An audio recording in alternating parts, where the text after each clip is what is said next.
Hey, hey, hey! How's it going, chat? Here we are. It's officially time for another Ace Attorney stream. I was heavily considering just not doing it today, because I do have plans later, but I think that it is worthwhile to try and fit in as much Ace Attorney as I can. This stream will definitely not be as long as most streams. Or at least I'm hoping that it won't. Because I'm excited for the plans that I have, but I'm going to be vague about it because that's in my personal life and not about streaming. So, but yeah, stream will probably end at like 8 p.m. my time. So I think that's CST. I could be wrong.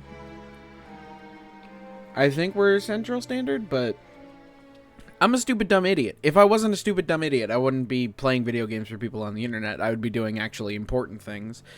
But I am a stupid dumb idiot, so I play video games with people on the internet.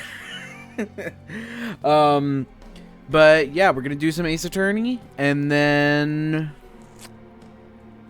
I don't know why I said and then. We're just playing Ace Attorney. Let's see, who's online? Who could potentially join us? Seems like the same sort of stuff. Hero and Dawson are away. Ghost is online, but he's playing Conan. Yeah, I think it's just gonna be us again, chat. I just had a tasty-ass banana. That shit was so fucking fire, dog. Anyway, let's, I think we should just, get into the game, yeah? Yeah? What say you, chat? Should we just get into the game? I think we should just get into the game.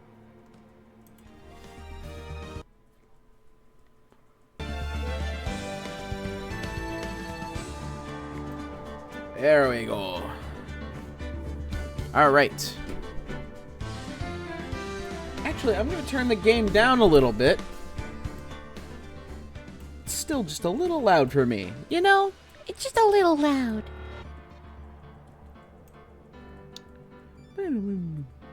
Alright. Ace Attorney time, baby! I think this was it, right? Yeah. Nope, that's not what I wanted.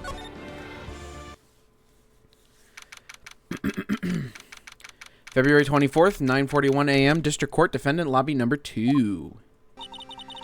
So, what do you think, Mr. Wright? I think the prosecution is as confused as we are. After all, the victim was murdered in 2 different places at the same time. Oh, that was Lana. The victim was murdered in 2 different places at the same time. And a different suspect was arrested at each of the crime scenes. Lana? Good morning, Mr. Wright. I apologize for yesterday. I was indisposed. I hope they didn't hold you too long for questioning. We just finished, actually. I'm used to all-nighters, though. So, how did it go? It's as Mr. Wright suspects. The police are clueless. I figured as much, so I struck a plea bargain. A plea bargain? What do you mean by that? We agreed that if I told them the truth behind this simultaneous murder, they wouldn't seek capital punishment. That's what I mean, Emma. But Lana, don't tell me you... Much to my regret, I'm as much in the dark about this as they are. Miss Sky. Oh, fuck! We found trace evidence of a certain person in the police department's evidence room. They belong to Officer Jake Marshall. What kind of trace evidence? Cum. Fucking blood-stained fingerprints, to be exact. That's the trump card I have up my sleeve today. You do understand what this means, don't you? In order to defend my sister, you're going to accuse Mr. Marshall? We have to play the cards we're dealt. Isn't that right, Miss Sky? Do what you have to do, Mr. Wright. Hell yeah, brother. I will. February 24th, 10 a.m. District Court, courtroom number 9. Oh, there he is, my boy Edgeworth. Court is now in session for the trial of Miss Lana Sky. The defense is ready, Your Honor. The prosecution is... I'm afraid you'll have to clarify. It takes 30 minutes by car to reach the police department from the prosecutor's office. Yet the victim, Bruce Goodman, was slain at both places at the same time. But that's not physically possible, is it? What's more, I hear the victim from the evidence room just disappeared. Yes, and the body eventually reappeared in the trunk of Mr. Edgeworth's car. Wow, this is one messed up trial. One of my duties as prosecutor is to present impartial evidence. Today I will present evidence relating to the murder at the police department. In so doing, I believe that the way in which we should proceed will reveal itself. Now that's what sets Mr. Edgeworth apart. He sounds so on top of things. Even though he doesn't know what's going on himself. And that's supposed to be an admirable trait? You do it all the time, Phoenix. What are you talking about? Very well. Let the trial resume. On the day of the crime, what exactly transpired at the police department? Mr. Edgeworth, you may call your first witness of the day to the stand. For its first witness, the prosecution calls the suspect of the murder that occurred at the police department. The suspect? You mean the so-called murderer? Yes, that is what suspect means. Oh boy. Things are getting wild from the get-go. Now, here we go. Will the witness please state his name and occupation? Yes, sir! I am Officer Mike Meekins, sir! My occupation is, that would be murderer, sir!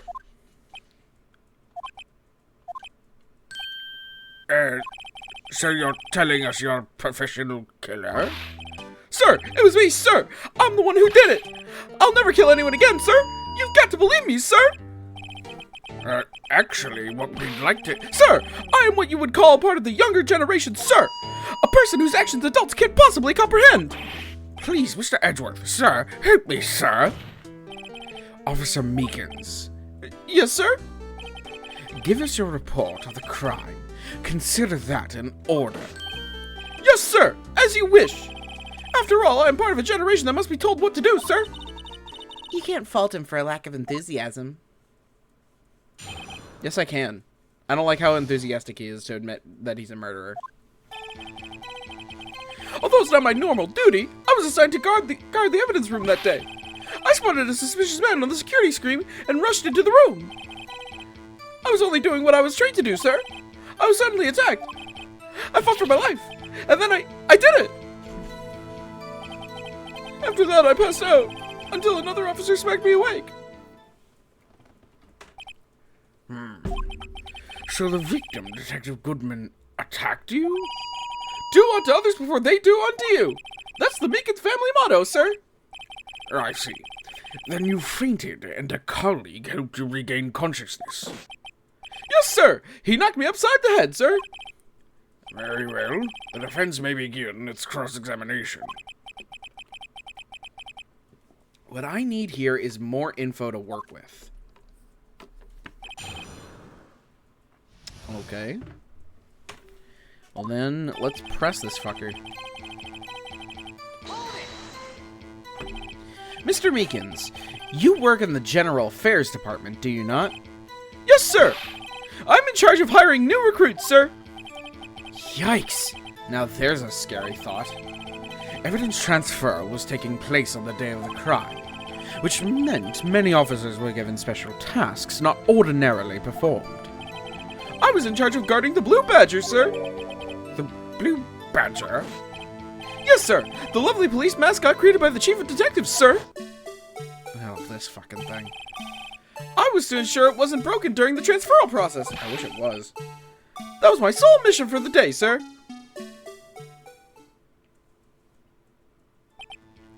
I see. Sounds like a very, important mission. After the award ceremony finished that day, there were so many people running around that I relocated the Blue Badger to the evidence room.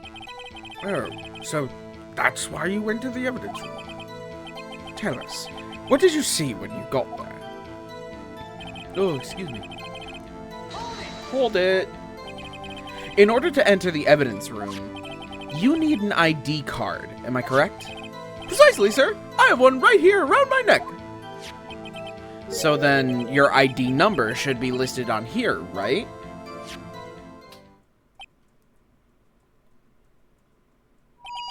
There it is! I found it! This is the one right here. Could you please read us the number?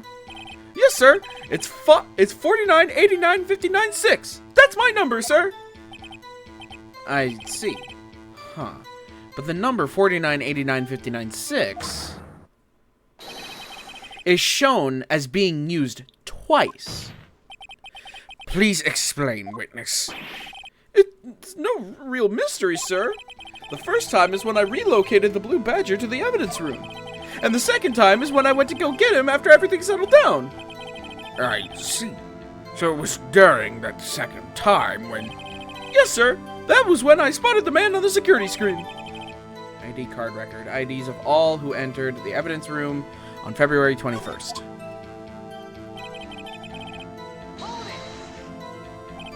So you were attacked. Can you please tell us exactly what happened to you? It was a knife, sir! A knife! Detective... fucking Jesus Christ. My impressions are... My voices, they're getting mixed up. Detective Goodman pulled a knife on you? What happened then? Well, with me charging in on him like that, he looked as surprised as I was. You aren't exactly the kind of person someone would want to run into. Wow. That's just an asshole thing to say, Phoenix. That's when I reacted, sir. I swung my arms like an octopus, struggling to detain him. That's how I got this gash on my hand. Maybe if you just kept your cool, your hand wouldn't be... When I saw the blood trickling down my arm, I panicked. I grabbed the man by his collar, and I beat the shit out of him. What exactly do you mean when you say you did it? I know I don't look fucking goddamn. I know I don't look the type, but I'm really into kung fu films, sir. The man let his guard down for just an instant, so I snatched his knife from him. You took his knife. I spun him around and performed a disarming maneuver. I made sure to close my eyes like a man. See. He must have been desperate. The next thing I knew, his white coat was drenched in a sea of my blood. And then the next thing I knew... Yes? He punched me right in the face, sir! About what time did you regain consciousness? No offense, sir, but how am I supposed to know that? I was unconscious. Oh, right. According to the report from the officer that woke up the witness, it was about 5:30. He hit me right in the head, too. I woke up crying tears of pain. That's nice. I mean, it's nice that you recovered, that is. When I came around, though, I made sure to finish my mission, sir. Your mission? Yes, sir. The Blue Badger, sir. I returned him to the entrance before things got out of hand. Well, we can all rest easy now. I believe we now have a fairly accurate picture of what happened. Yes, Your Honor. Only one thing remains unclear. Was the man this officer murdered really the victim? He's got a point. Yes, Officer Meekins? With regard to that, sir, take a look at this. It was sent to my jail cell. Chief Gant delivered it to me just this morning, sir. The chief Delivered it? What is that? A videotape? Yes, sir. That's absolutely right, sir. A videotape, sir. It contains footage from the security camera in the evidence room. What? But I specifically asked if there was such a tape, and was told it had been mistakenly erased. That's quite a mistake.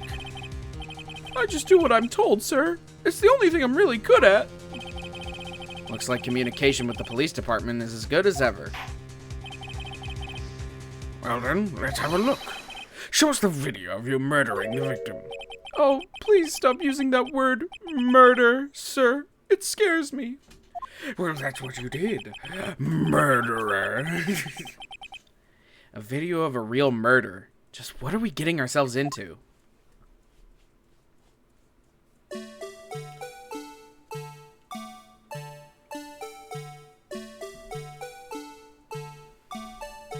Hey. Sorry.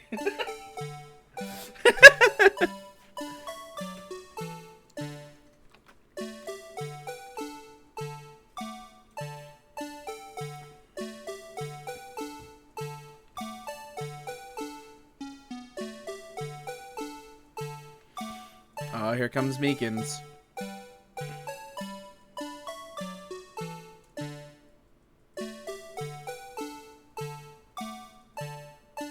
Damn! Damn! Jesus Christ.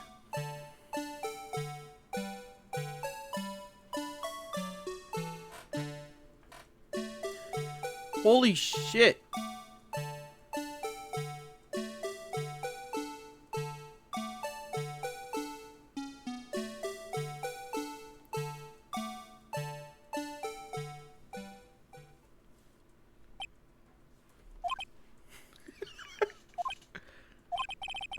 Well, I believe we're all thinking the same thing.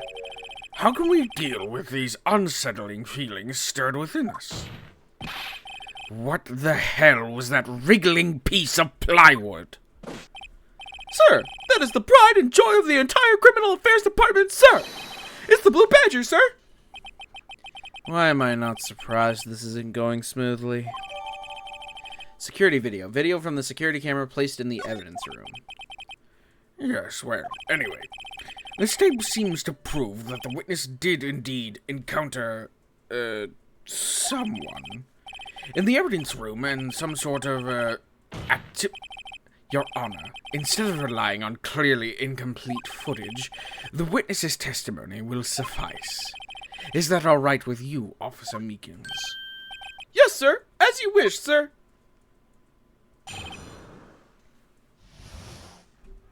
Okay. His face can't be clearly seen in the video, but there's no question that the other person was Detective Goodman, sir. I mean, he opened the locker, which required Detective Goodman's fingerprint to do. The locker he opened is unquestionably Detective Goodman's locker, sir. So it must have been him. No one else could have unlocked it. It's not true. That's not true. Did we not see the fucking glove that fell out of the fucking thing? What's this about a fingerprint? Each detective has been given a locker equipped with a fingerprint-activated lock. These locks ensure that each locker can only be opened by the detective it belongs to. Intriguing. That would mean the victim at the crime scene would have to have been Detective Goodman. Very well. The defense may begin its cross-examination. I don't know where this cross-examination will lead, but everything begins with contradictions.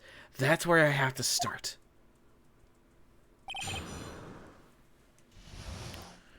Okay. Press. However, the most important detail is not shown in this video. The man's face. Sir! If I may say something, sir! Please do. After all, you are the one being examined. I don't understand why the man's face is so important in this case, sir. I mean, it was his hand that opened the fingerprint lock. It was his hand that tried to thrust his knife into my body, sir. My unsettled state could testify enough to this, sir. Jesus Christ, can I stop banging my desk? Fuck. Yes, you have a point. The footage doesn't lie. That is, unless the defense can find a problem with it. Mr. Wright, let's check the court record again. Is there a problem with the security video? There is a problem.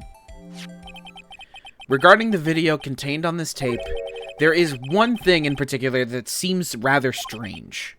Strange? This contradiction leads to the possibility that the man may not have been Detective Goodman. What? The video contains such a contradiction? Interesting. Your Honor, I have a proposal. Yes, Mr. Edgeworth? I propose we have the defense point out to us this alleged contradiction in the video. He would want me to point it out. Very well. Proposal accepted. Let us further inspect this piece of evidence. I will now play the security tape. Mr. Wright, please show us this contradiction you speak of. I have to point out a problem in the video? This is the first time I've ever had to do that ever in my life. I've never seen a video before. It's completely new technology to me. You could do it, Mr. Wright. I know it's completely new to you, but it's set up so you can fast forward, rewind, or pause the video. Just take a good look and be sure to point out the right thing. Please don't play it too many times. I can't stand watching this video. How did this guy ever become a police officer? Now then, Mr. Wright, please enlighten us. Where is the contradiction that indicates that... No, okay, well, fucking Jesus.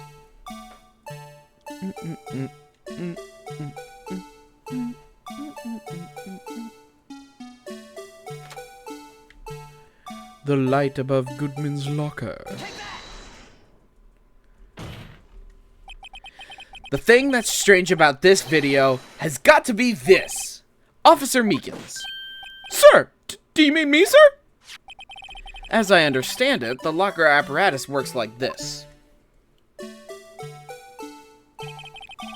When you grab the handle, a sensor reads your fingerprint. If it's a match, the light turns on and the lock is released. According to my very limited experience, that's the way I understand it, sir. If so, then something is seriously wrong with this picture.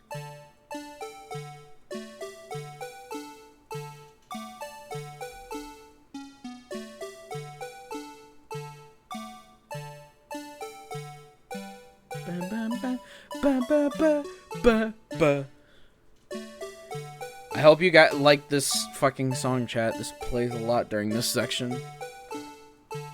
I'm just glad that Blue Badger doesn't reappear in the rest of at least this trilogy.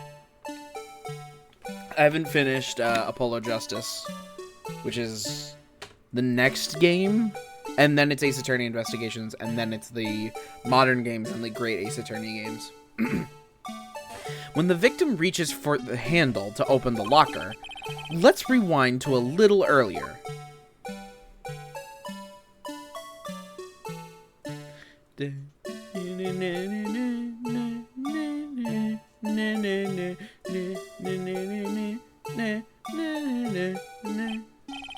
Here, notice the light? What's this? It's already lit. Precisely my point, Your Honor. The locker was already open before the victim grabbed the handle. Ah! Order! Order! What's the meaning of this? It's very simple, Your Honor. The locker wasn't locked on the day of the crime. But the locker locks are controlled by an electronic system. When a door is shut, a sensor is triggered, and the locker is automatically locked. Oh, I know. It must have been broken down. Of course, I'm not an expert in this. That's not likely, Your Honor. The sensor would detect and report any malfunction. Oh, well, just goes to show novices should keep their mouths shut. Yeah, so shut up. So then, Mr. Wright, do you have an explanation? Me, Your Honor? Yes. Why wasn't the locker locked? Me, Your Honor? Yes. Well, you see, this isn't exactly my field. What do you think, Miss Scientific Investigator? Huh? Oh, maybe something like jammed the system sensor? Something jammed the sensor? Say, there's something else that seems out of place in this video. Yeah, I thought so too. There's got to be another clue somewhere in this footage. Very well. Let's inspect the video once more. The locker wasn't locked. Mr. Wright, please point out the cause for this.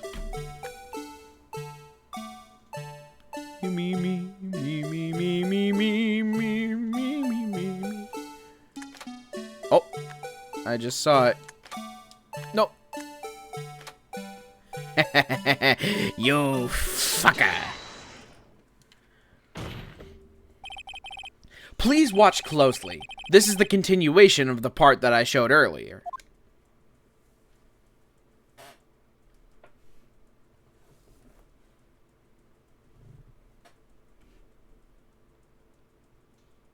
At least the music isn't playing. I was getting sick of that fucking song. What's this? Something white fell out of the locker. But sir, it's been my experience that things fall out when doors are opened. I often fall out and roll great.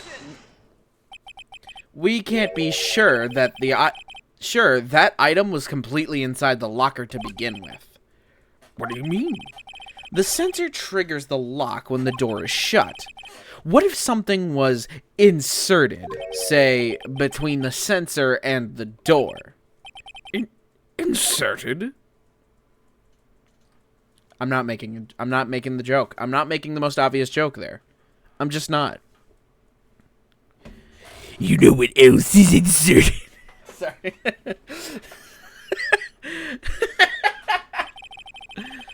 This white thing wasn't inside the locker. It was stuck between the door and the sensor. Oh, I understand now, sir. It's just like my tie. 2 out of 3 times it gets stuck in the door when I get out of my patrol vehicle, sir. Instead of the door closing, my tie chokes me. But the object would have to be extremely thin to fit in the door. Not only that, it would also have to block electrical currents. It would need to be an insulator. Yes, an insulator. But at the crime scene, There just might have been something that fits the description.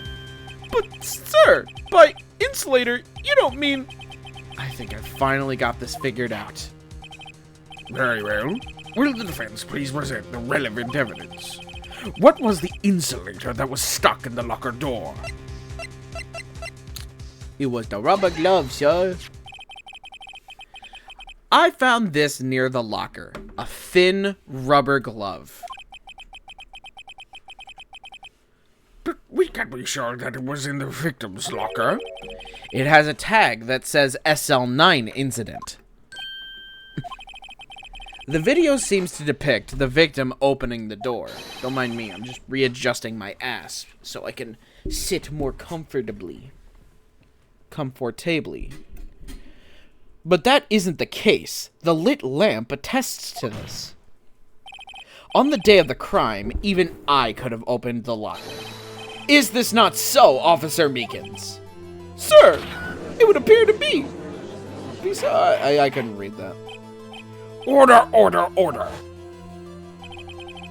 So are we to believe then that the victim, whom this witness stabbed in the evidence room, was not Detective Goodman?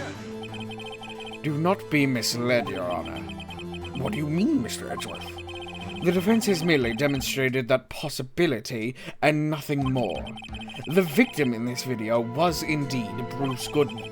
The prosecution will offer one more testimony to prove this. What? Officer Meekins, please testify about this. Sir? Me, sir? I'm not sure what you're referring to, sir. Oh, you mean that, sir? Of course, sir. Is this a joke? Very well, begin your testimony. Ay. There's one more thing that proves the man was Detective Goodman, sir. To enter the evidence room, one must use their ID card. When an ID card is used, there's a record of it. At the time of the crime, the detective had used his card. That's not true. That's not entirely true, because he had a lost item report. An ID card record. I see. I have the ID card record right here, Your Honor. The ID used at 5:14 is that of the victim. Just before the crime? Yes, without a doubt. This is the victim's ID. However, one thing does strike me as unusual. Several hundred cases should have been due for transfer. Why were there so few people using this room? This particular evidence room is only used for storing certain special cases. Special cases? Extremely violent cases involving police staff. Just hearing that makes my hair stand on end. Me too, although it doesn't make much of a difference. There were only a few cases up for transfer there, and most were cleared up by noon. Right, I see. Now let us move on to the cross-examination.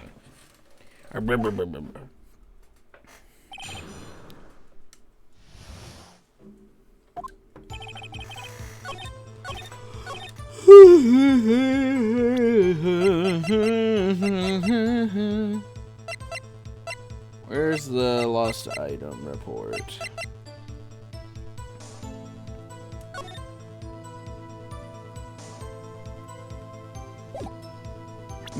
Doesn't say that he lost his ID though.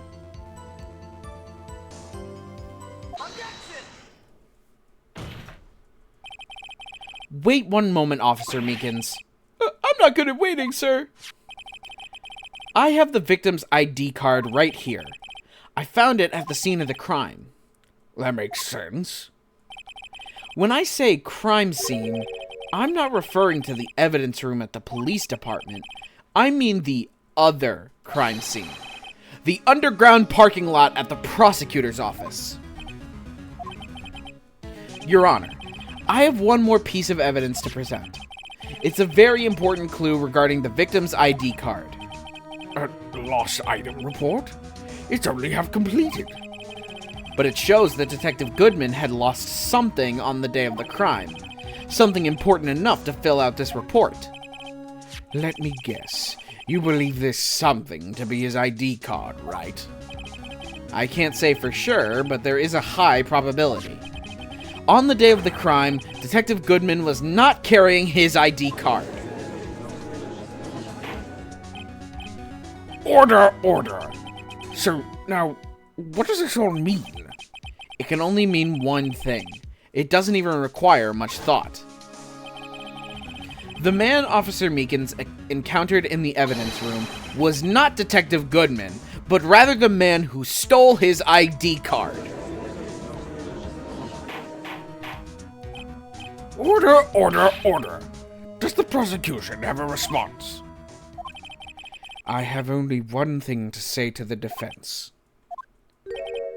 Bravo, Mr. Wright. Bravo. Allow me to summarize the defense's argument.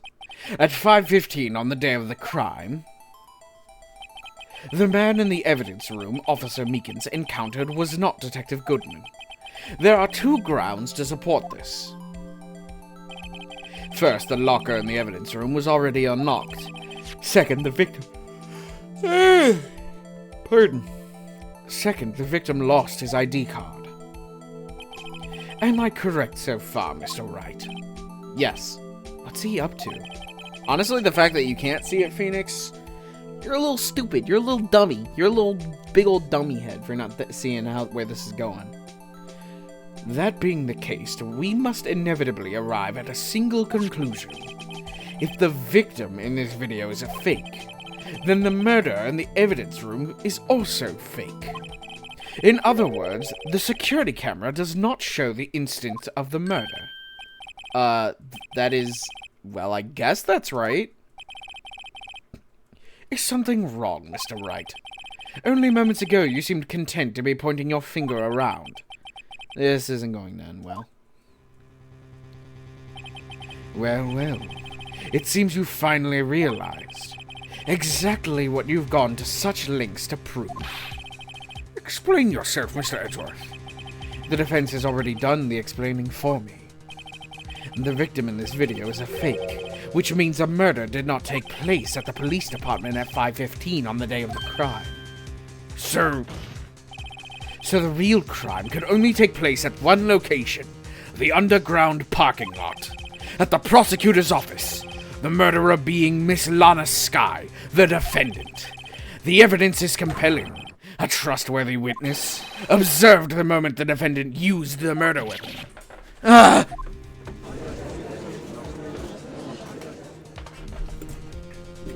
You just fucked yourself, Phoenix, you fucking moron. I knew that testimony was way too shabby. It was all a trap from the beginning. The activity in the evidence room still leaves many questions unanswered. Who exactly was the victim Officer Meekins encountered? And where did this person disappear to? However, this trial's purpose is to examine only the murder of Detective Goodman. Just so, Your Honor. Mr. Wright, you have to do something or else Lana... What do I do? How am I supposed to get myself out of this mess? One moment, Your Honor. What now, Mr. Wright? Don't tell you're objecting to what you've just proven. Of course not. But I almost walked right into the prosecution's trap. What are you talking about? This cross-examination has proven one thing and one thing only. The security video did not show the actual murder.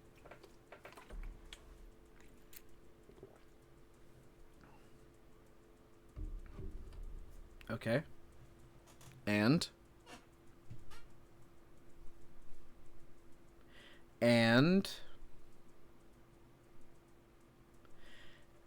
And... However, it cannot be said that it is unrelated to the murder in the parking lot.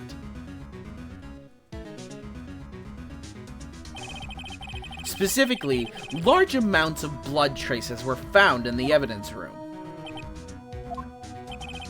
The defense demands further examination into the truth of the matter. Mr. Edgeworth. Yes, Your Honor. If this court were to examine this further, other witnesses will be necessary. Is the prosecution prepared? I'm sorry, Your Honor. The prosecution considered the incident at the police department to be unrelated. We have not prepared any other witnesses for this incident. This just might be my chance. Time to call a certain Texas Ranger to the stand. Mr. Wright, do you mean... Your Honor, the defense would like to request a specific witness. Oh? Whom do you have in mind? Someone we have reason to believe knows the truth. The truth behind the activities that took place in the evidence room. The prosecution requests to hear this person's name before deciding whether or not to comply. Very well. Then, Mr. Wright, this person whom you would have to testify, what is his or her name? Officer Jake Marshall. Why him?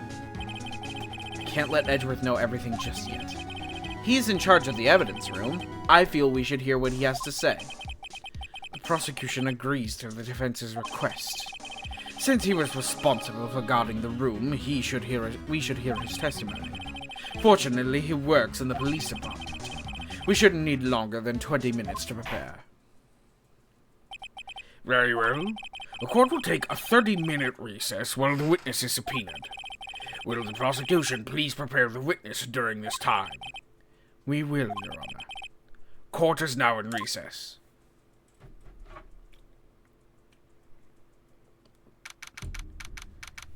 February 24th, 11:32 a.m. District Court, Defendant Lobby Number 2.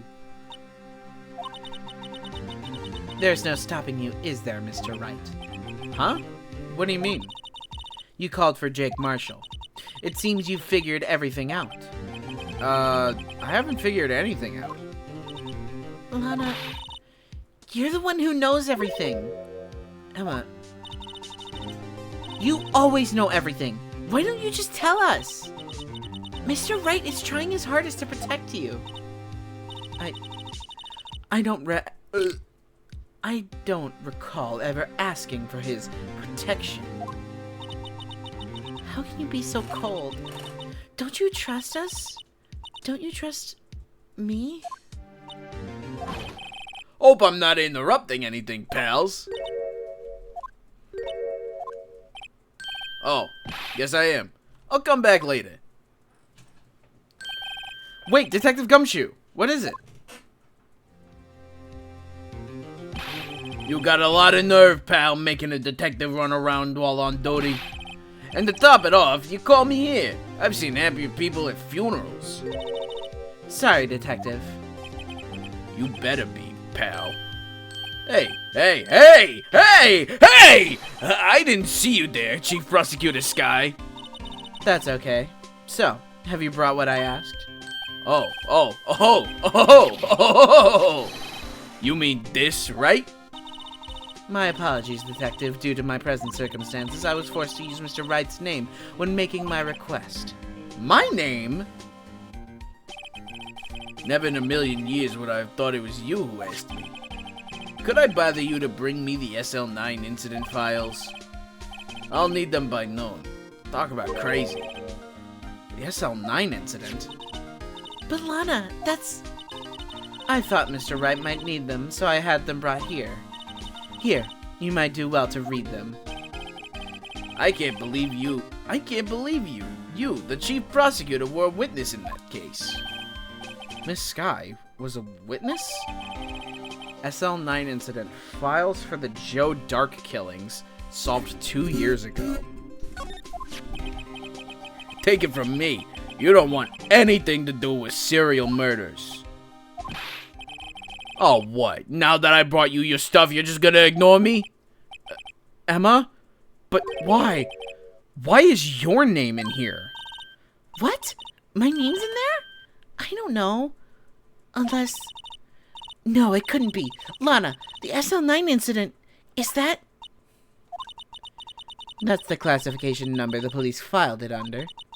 2 years ago, the rest of the world knew it as the Joe Dark killings. The Joe Dark... No, Lana. That's over with. No! Emma, wait! She ran away. Yeah, no. You know what? I just remembered I gotta be somewhere. Sorry, pal, but I'm out of here. Jake Marshall, Angel Starr, Damon Gant, Miles Edgeworth. Not to mention Lana and Emma. Everyone involved in this case is connected to those killings 2 years ago. This can't be just a coincidence. Knowing you, you just might be able to figure it out. Time to get back to the trial, Mr. Wright. Best of luck. I'd better take a good look at this file, and I will do that right now. Incident number SL9 closed. Perpetrator Joe Dark. Crime, serial murder, sentence death. Victims Edward Jones, Jason Knight, Edith Kirby, Rachel Moss, Jeb Bates, Neil Marshall. That's a surprise tool that'll help us later. Trial data, head prosecutor Miles Edgeworth, witnesses Lana Skye, Emma Skye. Investigation Task Force, executive investigators Damon Gant and Lana Skye, head investigator Bruce Goodman, investigators Jake Marshall, and Angel Starr. Damn, yeah, this does involve fucking everybody. Jesus.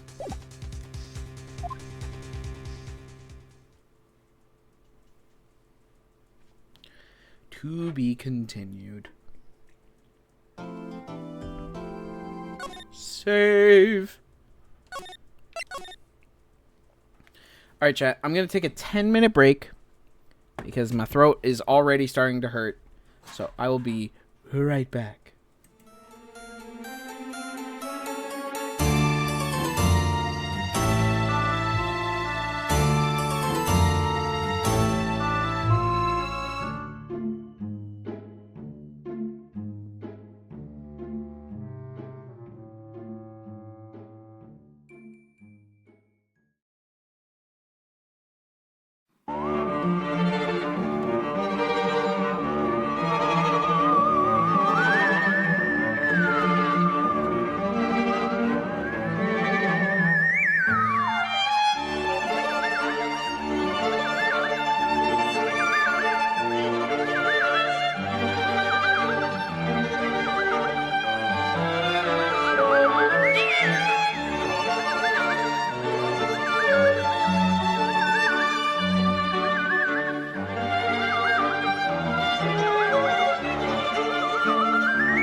All right, we're back, chat. Excuse me.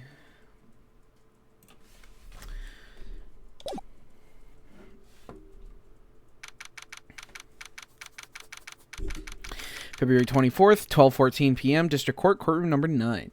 I will say this. For those who didn't watch the Alan Wake stream, I made my setup a little bit better.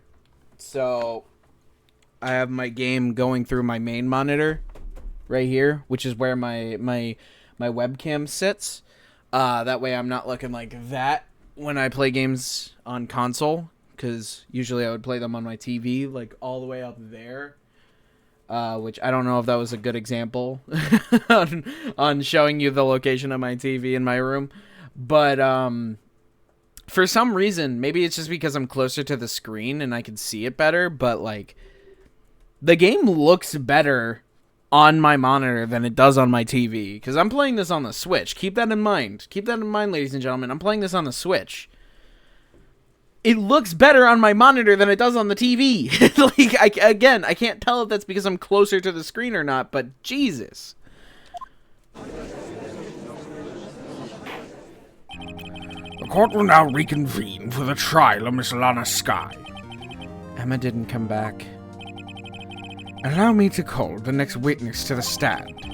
The officer in charge of guarding the evidence room on the day of the crime. I love this guy.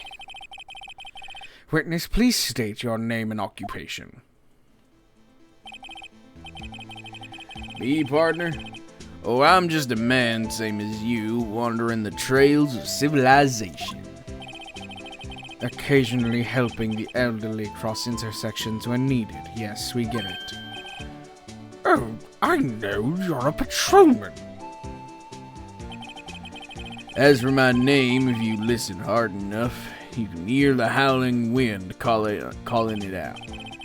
To be exact, it's Jake Marshall, Your Honor. It's howling wind?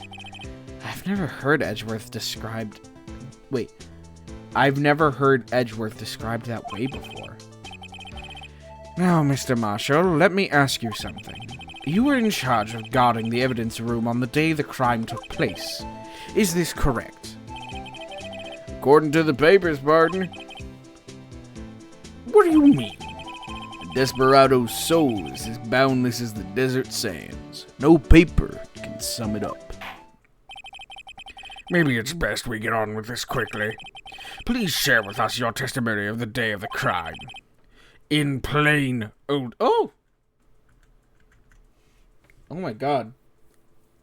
I accidentally pressed the arrow keys on OBS. Jesus. In plain old English.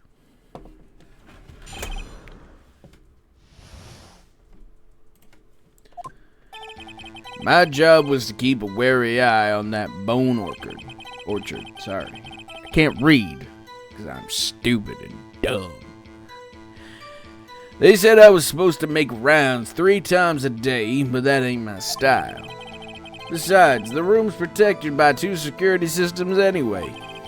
If I remember right, I was at a street side saloon at the time it went down. I'm just an innocent traveling man, so if you're out of ammo, it's time I hit the trail.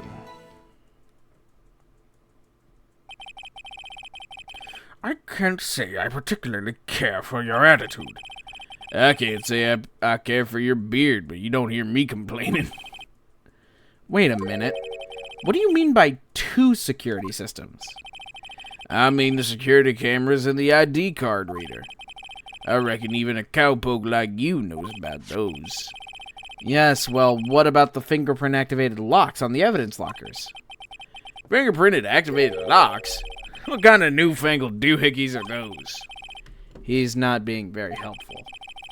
He's not that good with machines, or with following orders. Everyone's got their weaknesses now, don't they, Mr. Prosecutor? This one seems like trouble. Okay, Mr. Wright, he's all yours.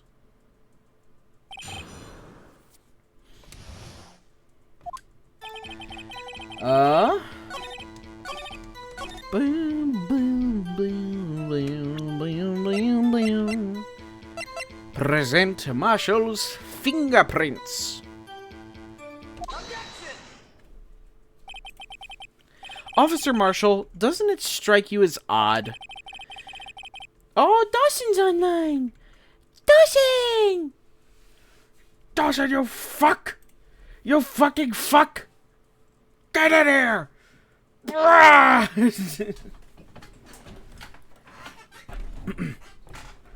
That is you being called in to testify like this. After all, you weren't in the security room at the time of the crime. And yet you dragged me down here. Explain yourself, partner. It's quite simple. You left a very large trail behind at the scene. Or to be exact, a handprint. Listen real good, partner. Like I said, I'm the caretaker of that crypt. I pay my respects. That is, make my rounds about once a month. It's only natural my fingerprints would be in there. I only wish it were, officer. But you see, your fingerprints were covered in blood. Witness, what's the meaning of this? Your bloodstained fingerprints were at the crime scene? The blood was wiped away. However, a luminol test clearly revealed this. Well, Officer Marshall? It seems to me there ain't a person in this room with a head on his shoulders. I take it you have an explanation then, Officer Marshall, about the blood-stained fingerprints. Very well, you may begin your testimony about your fingerprints, found at the scene of the crime.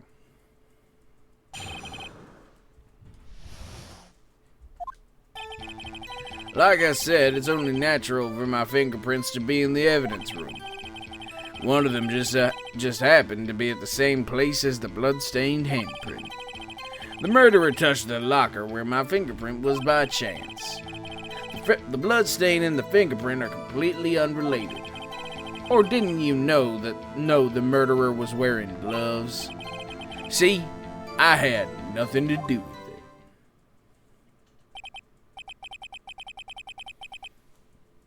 it. Excuse me. The witness's explanation appears valid, although there's room for doubt.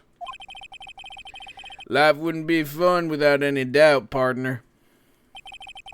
The defense may now cross-examine the witness. This guy's hiding something, I could feel it. Now's my chance to prove it.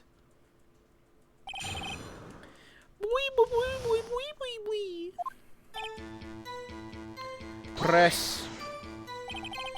That's because you, how did you put it, pay your respects once a month? Yeah, that's right. That and one more thing. That locker happened to be mine. What? What do you mean? I mean what I said. That's the locker I used when I was a detective. The locker I still use. All that's in there now, though, is a heap of broken dreams. I see. It'd be strange if my prints weren't all over that locker. Apparently his fingerprint data was never removed from that locker's programming. He must have been using the fingerprint lock all this time without ever knowing it. Marshall's fingerprint, found on bloody handprint on Marshall's own locker. The print had been wiped off.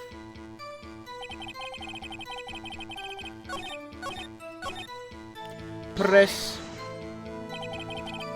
How do you know that? I may be a loner, but I still do my job. I keep up on reports. There was a blood stain at the scene, thought to be left by the murderer. That's right. It was found on Detective Gumshoe's locker.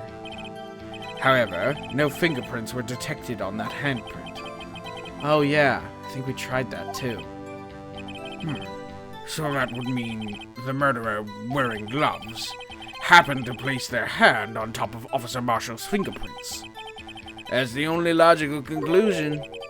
Are you starting to get the picture, partner? The picture? This seal of blood in the desert... Wait, this seal of blood In the desert, it's just food for the buzzards. There's only one reality, and that's this. The security tape. So long as my trail isn't in there, you can't say otherwise. This isn't getting us anywhere, Mr. Wright. Please consider carefully where you're going with this cross-examination. Yes, Your Honor. Now then, continue your testimony, Officer Marshall. Press. What do you mean by that? You want to tie me to this crime. Isn't that right, partner? If so, that video is the only direct evidence you have. But that video is next to useless. It's full of blind spots. Blind spots? Places you can't see.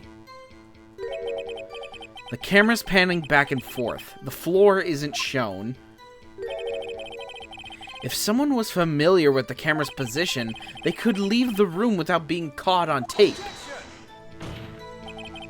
We don't have time for your speculation, Mr. Wright.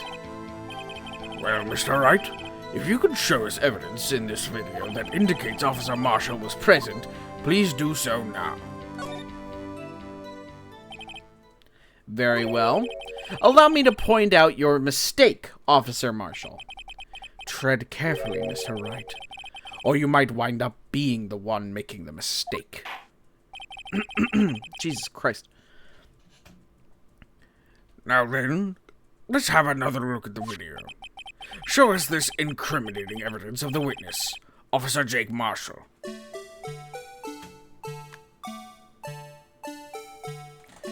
I gotta fast forward a little bit.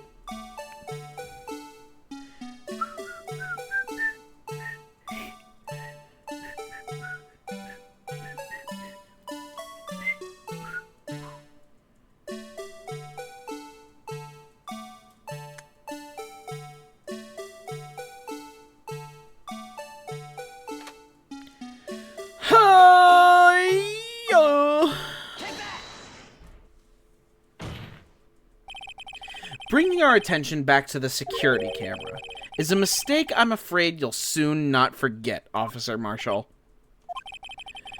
The days aren't short in Texas, and so are our tempers. Could you sum up what you have to say in 8 words or less? Very well. You can clearly be seen in this video. Exactly 8 words. Not bad, partner. The key lies in a certain locker shown in the video. Ooh! That locker with the white cloth sticking out. That was the witness's, I believe. Now then, let's rewind the video a bit.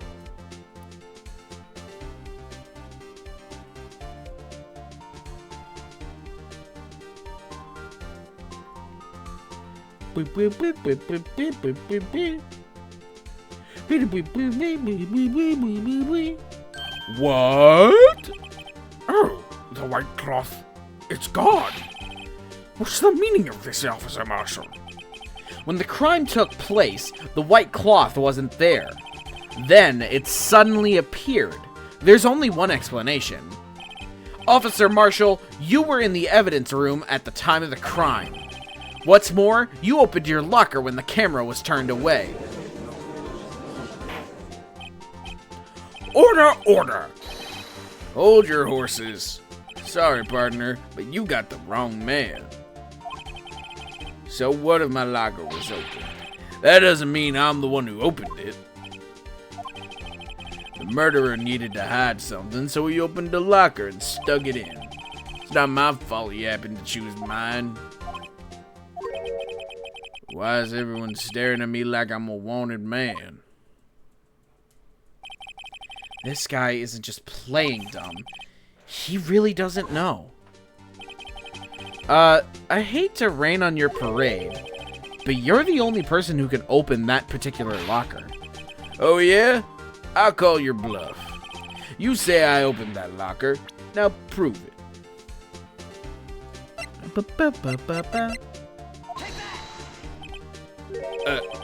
Fingerprint sensor? We talked about this earlier today. Excuse me. Excuse me again. The lockers can only be opened by the detectives they belong to. What kind of crazy talk is this? Well, Detective Gumshoe did mention something about this. In any case, the locks aren't that obvious. There are even some people on the force that don't know about the fingerprint locks. So, Sheriff, what do you have to say in 8 words or less?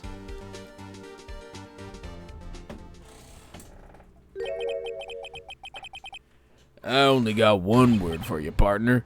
No! That's the thumbnail. That's the VOD thumbnail. Order, order, order. Witness, explain yourself. If this is a joke, it's the worst I've ever heard. I assure you, this is no joke, Officer Marshall. Now then, please tell us what you were doing in the evidence room at the time of the crime. Olay, please answer the question. What is he now, a bullfighter? That's alright, Officer Marshall. I believe we can figure out the rest from here. We can? Have a look at these floor plans. There is no place for someone to hide in the evidence room. Yet Officer Meekins didn't see Officer Marshall. If that's so, then where was the witness? It seems Mr. Wright has an answer. That's right. The only possible conclusion. Well then, let's hear it. Where was Officer Marshall at the time of the crime?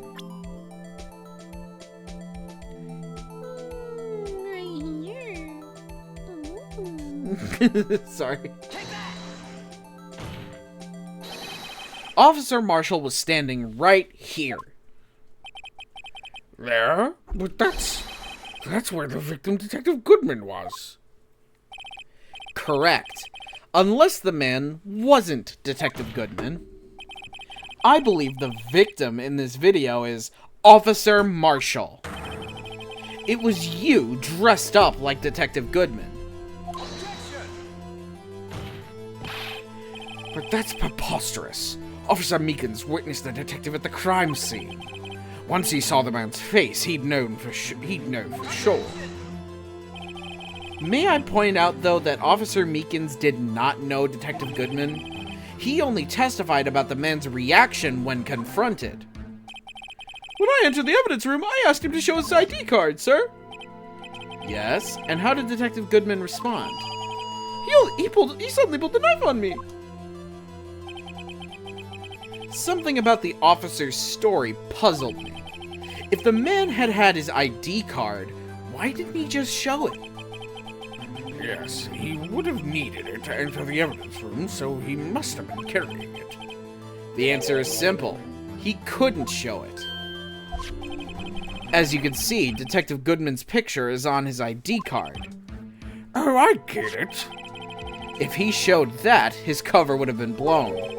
Officer Meekins would have realized the man wasn't Detective Goodman. Do you have anything to say to this, Officer Marshall? You've got quite an imagination, partner. We got a term for that. It's called circumstantial evidence. Circumstantial evidence? He's still denying it. You're gonna have to do better than that to break a detective. Unless you have hard evidence proving I dressed up as the victim. I can't say I particularly care for your uncooperative disposition. I can't say I care for your beard, but you don't see me complaining. Well, Mr. Wright, do you have any evidence proving beyond a shadow of a doubt that Officer Marshall dressed up as the victim? Well, who am I kidding? I don't have anything like that. I can see the fear in your eyes, partner. Seems like you're the one who couldn't take the desert heat. Ugh, this can't be happening. It's so obvious he's the one. What can I do? It looks like your lack of experience has finally been exposed. I'll pass on to you what someone told me when I was just starting out. When you've run into a wall with no place to go, return to the basics. The basics? For me, that would be what Mia used to tell me. Phoenix, try thinking outside the box. I shouldn't look for proof that Officer Marshall was in disguise. But rather, I should look for evidence that came about because he was in disguise. Why do you think this locker was opened in the first place? What do you mean? There's no reason for Officer Marshall to open his locker at the time of the crime. Yet he did, despite the chance it might be discovered later, as it has been. Which means he didn't originally plan to open his locker. According to the defense's argument, Officer Jake Marshall dressed up as Detective Goodman at the time of the crime. Then, after the crime was committed, he opened his own locker for some unknown reason. The fact that a white cloth is sticking out of the locker seems to indicate that he opened it in order to put the cloth inside. So, just what exactly is this piece of cloth? Perhaps the video is the key to all our unanswered questions. I don't have any evidence, so the video's my only shot. Very well, let's take yet another look at the security tape. After committing the crime, the witness opened the locker to put away the white cloth. Please show us why the witness had to open his locker.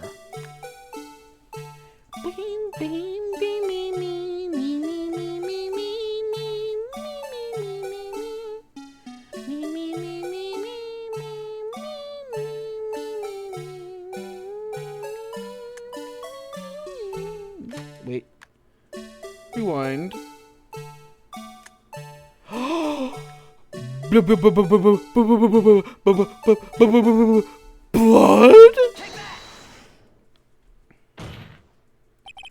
For some reason, you disguised yourself as Detective Goodman and entered the evidence room, though I don't know to what end. Yet. However, something unexpected happened. Officer Meekins barged in on you. When asked to show your ID card, you pulled a knife on him. However, Officer Meekins panicked, and the white coat you were wearing was soiled with blood. A bloody white coat? You couldn't just walk out like that, so you hid the coat in your locker. Man, can these bitches in Discord stop fucking talking? God damn! I know it's a Discord and everything, but fuck. No, I'm just kidding. I'm just playing around. Not bad, partner.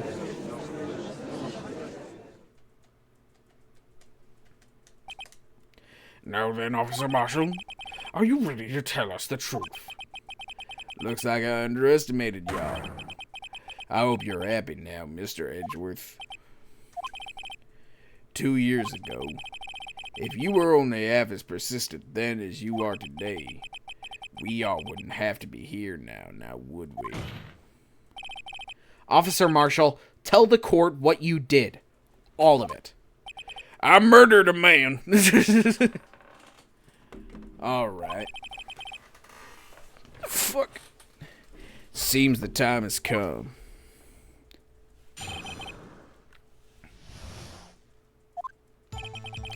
I had to do it that day. I couldn't just stand by and let it die. I stole the detective's ID and dressed like him. I planned to take out the evidence. I wasn't expecting Officer Meekins. I knocked him out and managed to escape. I knew which areas wouldn't be caught on the camera. There wasn't any murder in the evidence room at 5:15.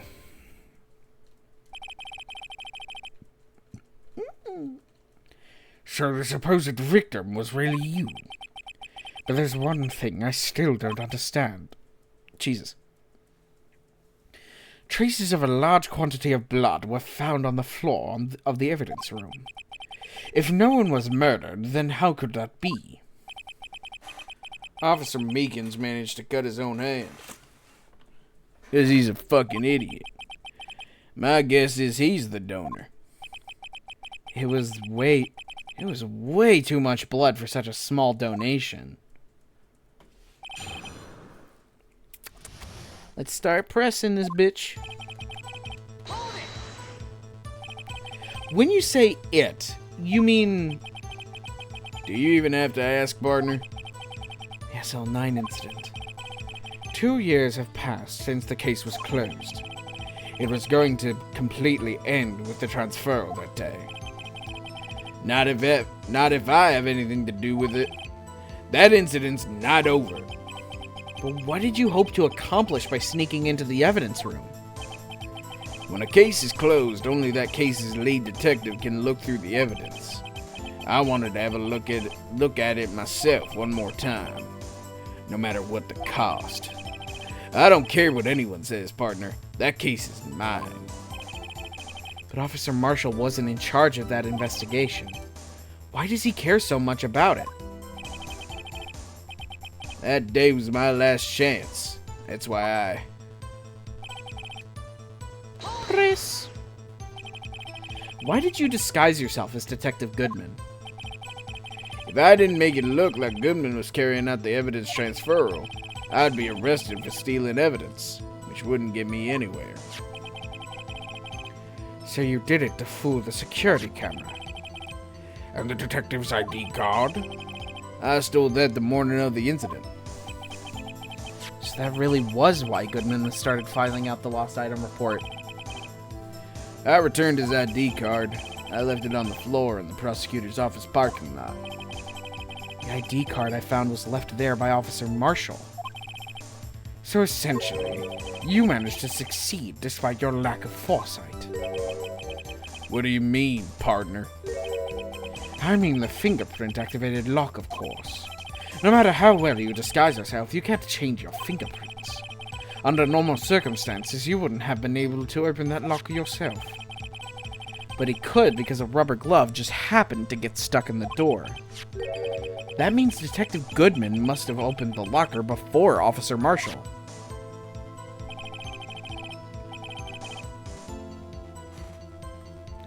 I wasn't expecting Officer Meekins to knock him out, Chris. You pulled a knife on Officer Meekins and tried to drive him off? Let's just say I was a little surprised. I only planned on being in the evidence room for no more than 5 minutes. I don't think anyone would actually come in during that short time. Officer Meekins certainly is a 1-in-a-million type of person.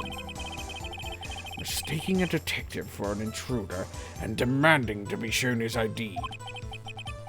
I'll have to think a little more about his raise this year. When did Edgeworth get so much influence? Because he's so cute. Anyway, he threw himself at me and I ended up cutting him slightly. I'm sorry it had to turn out that way. With me knocking him out and everything. By the way, what happened to your knife? Oh, you mean this one? I don't know what to say. So you knocked Officer Meekins out and... So you did your research beforehand? Those who go into the desert unprepared don't live long, partner. I didn't think it would make a difference, though. Security tape is erased every 6 hours. If all had gone as planned, no footage would have been left. However, you blooded your coat in your struggle with Officer Meekins. If someone was in the security room when I came out, the jig would have been up. I opened my locker and stashed it in there. What was Officer Meekins doing during that time? What else? He was sleeping like a baby. So what you're saying is, on that day...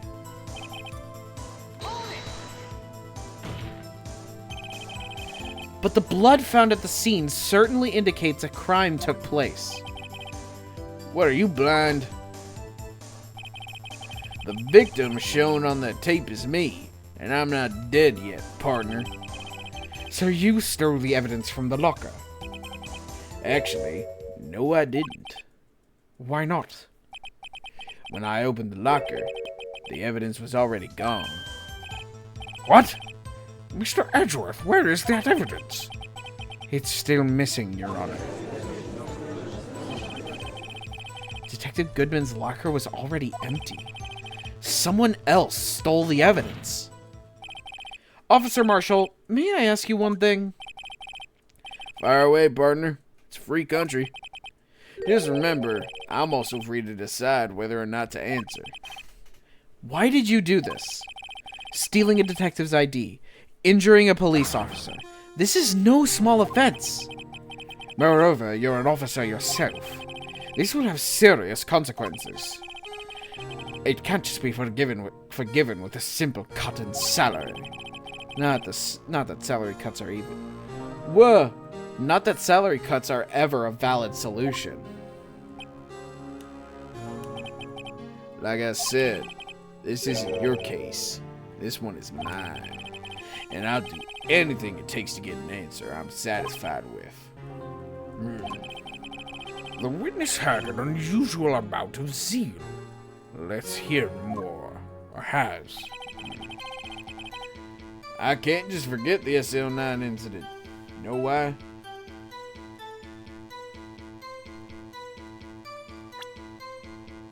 Present SL9 incident files.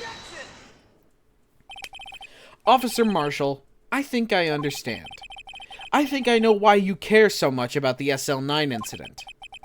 Sounds like you've been sipping too much cactus juice, partner. I have the SL9 incident file here. The name Marshall is mentioned in here. In a list of murder victims. Neil Marshall. Are you related to this man? Neil Marshall? Yeah, I'm sure you've heard the name. 2 years ago, he received the same lousy prosecutor award you got. What? A prosecutor? He must be talking about the King of Prosecutors Award. Now I remember. Prosecutor Neil Marshall. He handled the SL9 case before I did. That's right. He was killed. And the case fell into your hands. But what's his relation to you? He was my brother. He was investigating the murders with Damon Gant, the then deputy chief of police. The group of detectives I was part of worked under them. We were desperate to prosecute the killer. Joe Dark. My brother fought Dark and was killed. That was the first time Dark left behind any evidence. That was all we needed. He was arraigned and incarcerated. The case was finally closed. At least according to the public records. What do you mean? My brother couldn't have been killed by Joe Dark. I know my brother better than anyone. No one could have beaten him in a fight. And that's it? That's your reason for your insane actions? There's more to my brother's death than what the records say. No matter how much you try to hide it, you can't fool me. Well, at least one thing's for certain. Now we know what happened at the police department on the day of the crime. That was the last day the SL9 case would be reopened. Not satisfied with its resolution, Officer Marshall planned to steal the evidence. Disguising himself as Detective Goodman, he entered the evidence room. Officer Meekins confronted him, so he rendered him unconscious and fled. Yes, this mystery has finally been cleared up. No murder took place at the police department that day.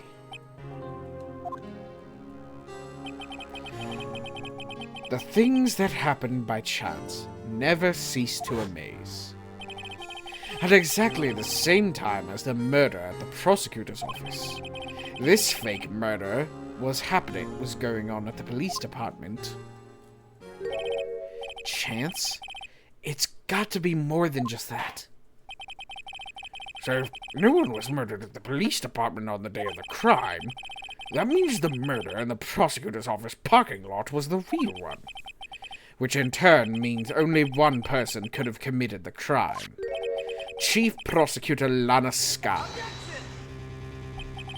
But wait! A verdict wasn't reached in yesterday's trial. Which is why we examined the incident at the police department today. But there's only one reason the defendant was not convicted yesterday. There yet remained the mystery of the simultaneous murder at the police department. Seems to me this boy's got the draw on you, partner. All of the mysteries at... God damn, why am I pronouncing it like that? All of the mysteries at the police department have been resolved. No doubt about it. Our sole murder took place at the prosecutor's office. The only suspect, Lana Sky. And the testimony of one Miss Angel Star is completely uncontestable. If you have a response, make it a single word or less. Ugh! I rest my case. Seems this trial has reached its conclusion. There's no room for doubt. Well done, Mr. Wright. Thanks to you, I didn't need to waste my time disproving the alleged murder at the police department. There's no doubt what I proved today is true. The apparent murder on the security camera's tape clearly really was fake. But I didn't realize that would end up proving Lana guilty. Well then, the time for the verdict has arrived. This court finds the defendant...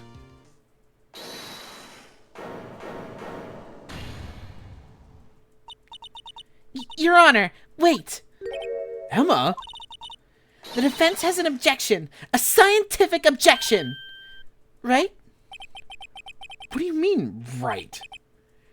Mr. Wright, are you this girl's guardian? Your Honor, in a sense.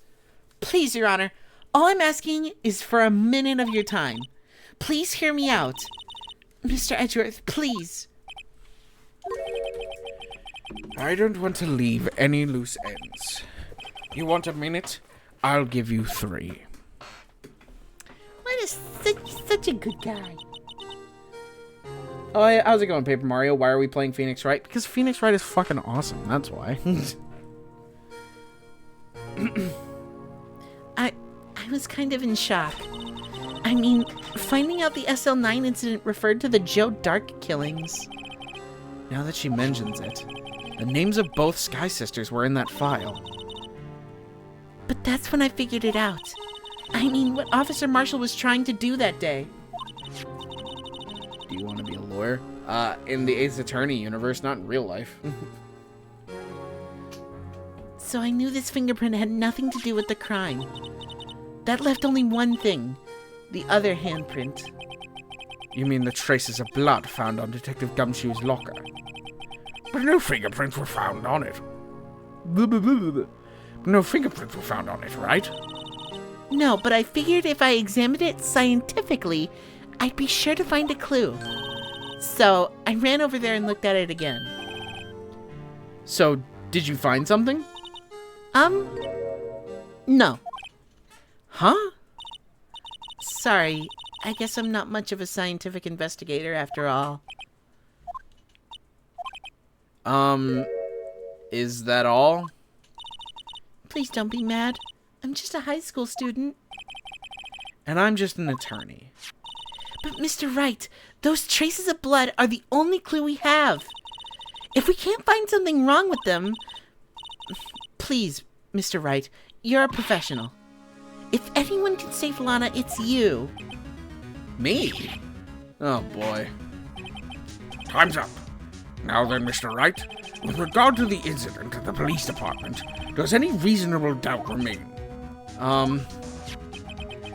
It appears the defense is troubled by the other blood mark. Looking at the floor plans, a handprint was discovered around here. Is there a problem with this? Mr. Wright, I'm sorry I can't be of more use. But still, if you can't find anything wrong with that blood mark, Lana will be... Please answer my question, Mr. Wright. We don't have all day. Yes, Your Honor.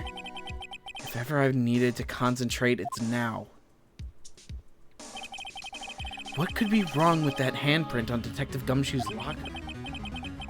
Could there be something I'm missing? This handprint left at the crime scene clearly shows a contradiction. The only thing that seems clear is your grasping, Mr. Wright. You've been staring pretty intently at those floor plans. Tell me, is there a problem with them? Yes, this is strange. Take a good look at these floor plans. Something is missing here. Missing? You mean something hasn't been drawn on there? Yes, something that, when drawn, will completely change the meaning of the blood mark. Let us pray the defense isn't simply trying to buy time. Very well, Mr. Wright. With all this evidence here, there's got to be something I can use. The question is, which item can prove something is missing from the floor plans?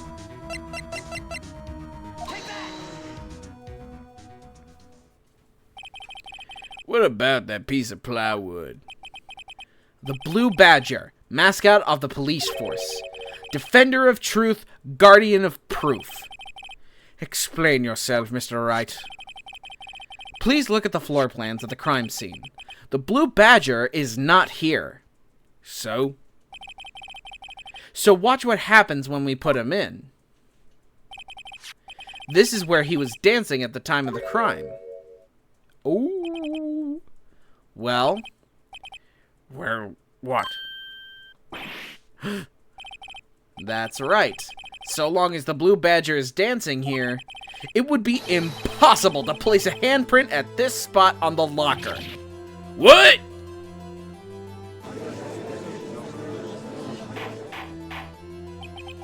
So that means... just exactly what does that mean? It means it can't be done. What are you saying? Blood traces were undeniably found on that locker. Don't look at me. I didn't put it there. Mr. Wright, think it through scientifically. Emma. On that afternoon, Officer Meekins was the one who brought the Blue Badger to the evidence room, right? After he put it down, it would be impossible to leave a handprint on that locker. So that must mean this blood mark was left there before the Blue Badger was brought in. Just one moment. I will not allow such far-fetched balderdash in my courtroom. It may sound far-fetched, Your Honor, but it's the only possible explanation. On February 21st, in the police department's evidence room, blood was spilled not once, but twice. But how? One time was captured on this tape, taken by the security camera.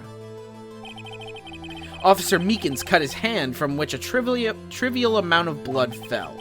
The problem is, the other time...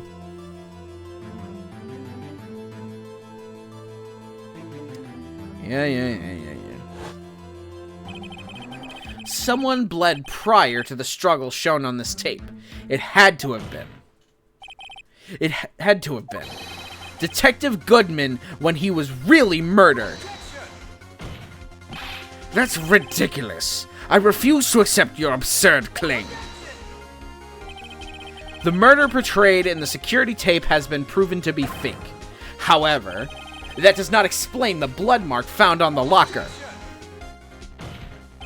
So then, assuming this murder you purport really happened, when did it take place? I demand you show evidence that proves when it occurred.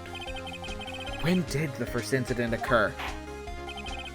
To summarize, the defense claims that prior to the officer to Officer Meekins being cut by Jake Marshall, who was posing as Detective Goodman, another incident took place in that evidence room. That's right. The blood mark on the locker proves this. Very well, then tell us. When did this first incident occur? As Mr. Edgeworth said, proof must be presented. Proof that shows when the murder took place. There's only one piece of evidence that can show that. Now then, will the defense please present its evidence? What shows when the first crime was taking place? The ID card reader, brother. If the crime took place inside the evidence room, then the killer would have had to enter it. And in order to do so, an ID card would have been required. An ID card? Oh, the ID card record. Officer Meekins brought the Blue Badger panel into the evidence room at, let's see here, 4:50 p.m. If the crime took place before that time, then it would be 4:40 p.m. Oh, that was the judge. 4:40 p.m.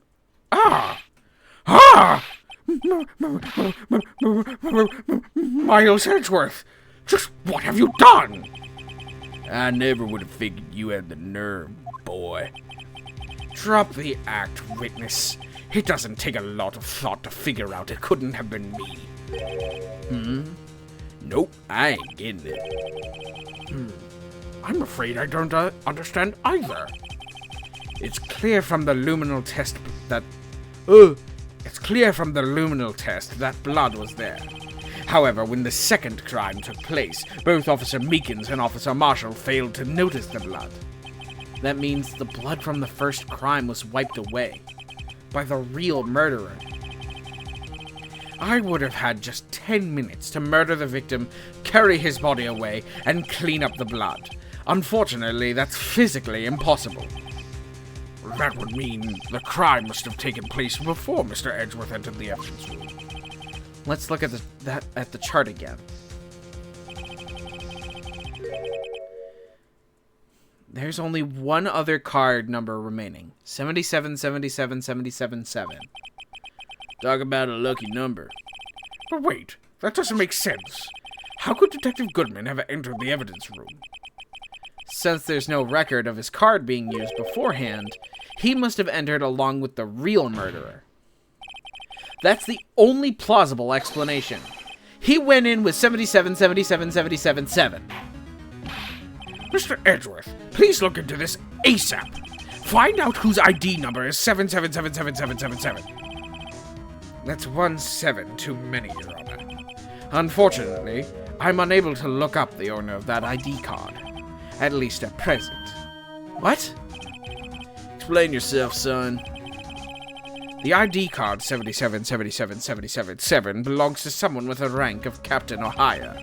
Someone who is a so-called executive officer. We don't have the authority to inquire into such a person's identity. But that's ridiculous! Just how... I'm not finished talking, Mr. Wright. There is one situation in which we can be granted such authority. An official charge filed against an executive is accepted. An official charge? You're all alike, aren't you? With your cover-ups and your forgeries.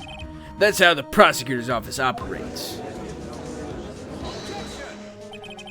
I take pride in my work, Officer Marshall. Hi, Pasta Lord. Yes, Phoenix is being charged with not throwing it back. Though, honestly, I would prefer if Edgeworth did. I would appreciate it if you would keep your slander to yourself. Slander, is it? Okay. Let me ask you a question. Yes? Not you. To her, the defendant sitting over there. Your own little executive. Lana? What if they had a twerk off? Edgeworth would win. I mean, fucking look at him. He's clearly got the fattest ass in the room. Don't be stupid. She's been charged with murder. Of course we've looked up her ID number. And it's not 77777777. Don't play me for a fool, partner. That's not what I want to ask. All I want to know is one thing about that incident. The SL9 incident? Answer me this, Chief Prosecutor. In that trial 2 years ago, did you really only use legitimate evidence?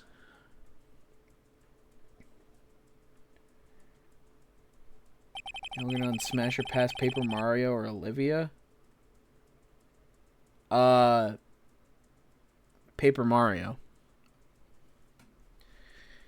Do you need the witness to repeat his question, Chief Prosecutor? I heard him fine, Mr. Edgeworth. 2 years ago, I was in charge of the prosecution for that trial. Exactly my point, Postal Lord. Occasionally, we felt the powerlessness of the law. At least I did. Lana? I became a prosecutor in order to suppress crime with the law. But before I realized it, we were the ones being suppressed by the law. Defendant, just what are you saying? I'll ask you again, Chief Prosecutor. During the trial 2 years ago, did you really present all the evidence in court? Can you look me, an investigator in that crime, in the eye and say that you did? Chief Prosecutor, you didn't. I don't have to, Officer Marshall. Why won't you answer him? Why are you agreeing to smash Paper Mario? Yo, have you seen that fold in his paper, bro? It's undeniable, bro. I'm fucking with you. Drastic crimes require drastic measures. That's just the way it is. We did what we had to, in order for him to get the verdict he deserved. But Lana! Even if it involved forging evidence.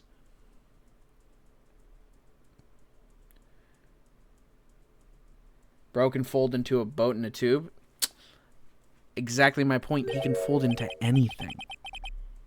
Anything. See? That's what I'm talking about. No. No! Order, order, order, order! Wait, why the tube? Because a certain cylinder can fit inside of the tube. I love this automatic text. I love not being able to read.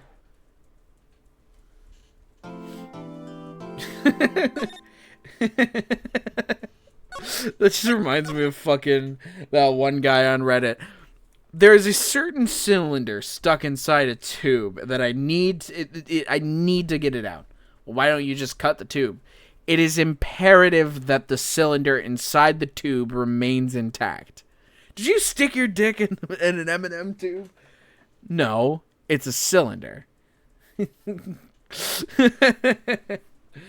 All right, I'm going to take a little bit of a break so I can rest my throat. I will be back in like 20 minutes. All right, chat? All right, I'll be right back.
I'm back, chat. Let's get it.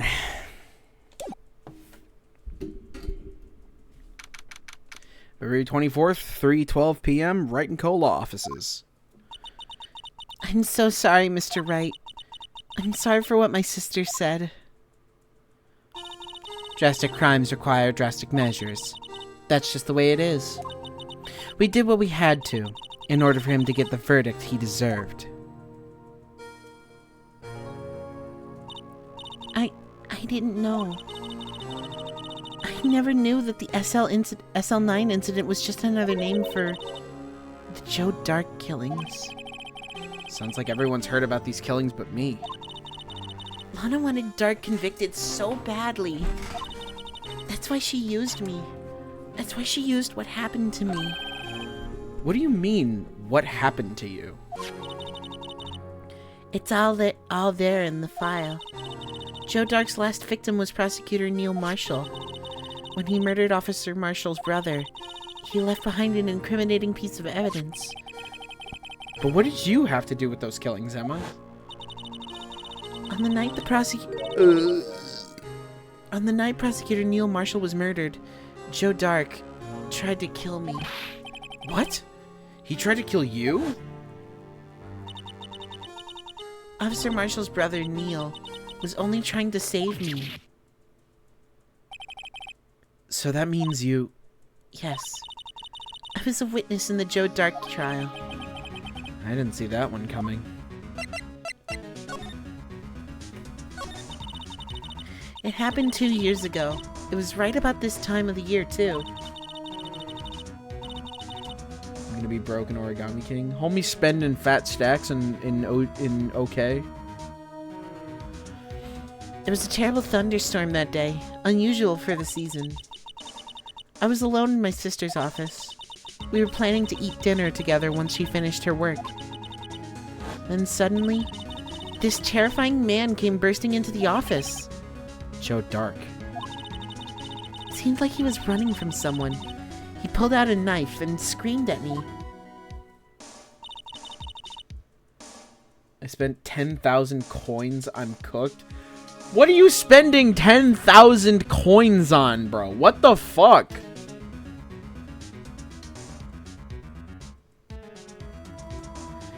I didn't know what was going on. Just then, Prosecutor Marshall showed up. Jake Marshall's brother. Joe Dark tried to take me hostage. But before he could, Mr. Marshall tackled him. Then... What happened?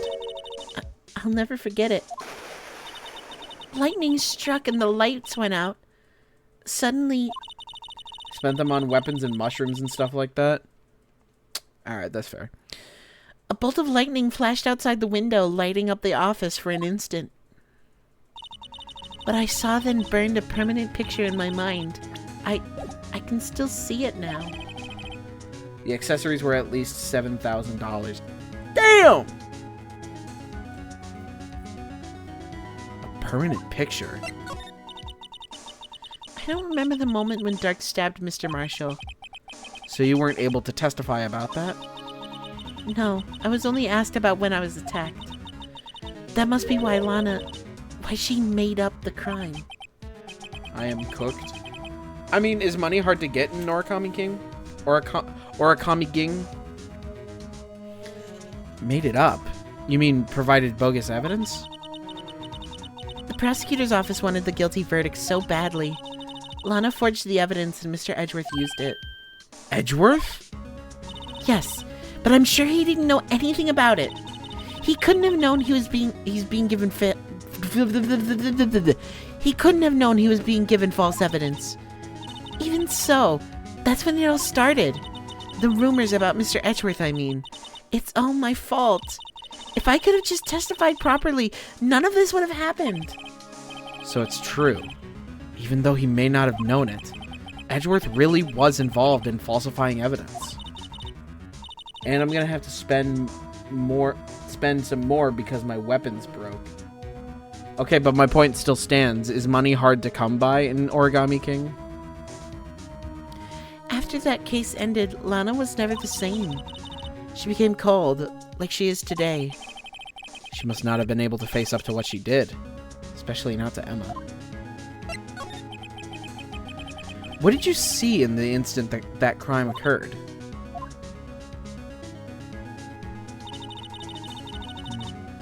Just have to go through the next 40 battles to get it back.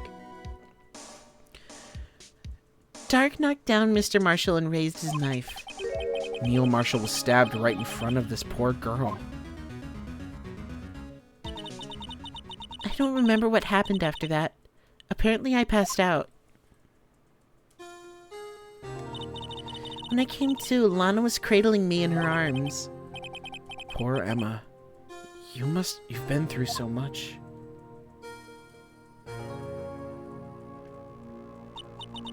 I couldn't bring myself to testify about that incident. I tried, but the words just wouldn't come out. I drew a picture, but it wasn't any good. 2 years ago. You must have been 14. That's understandable.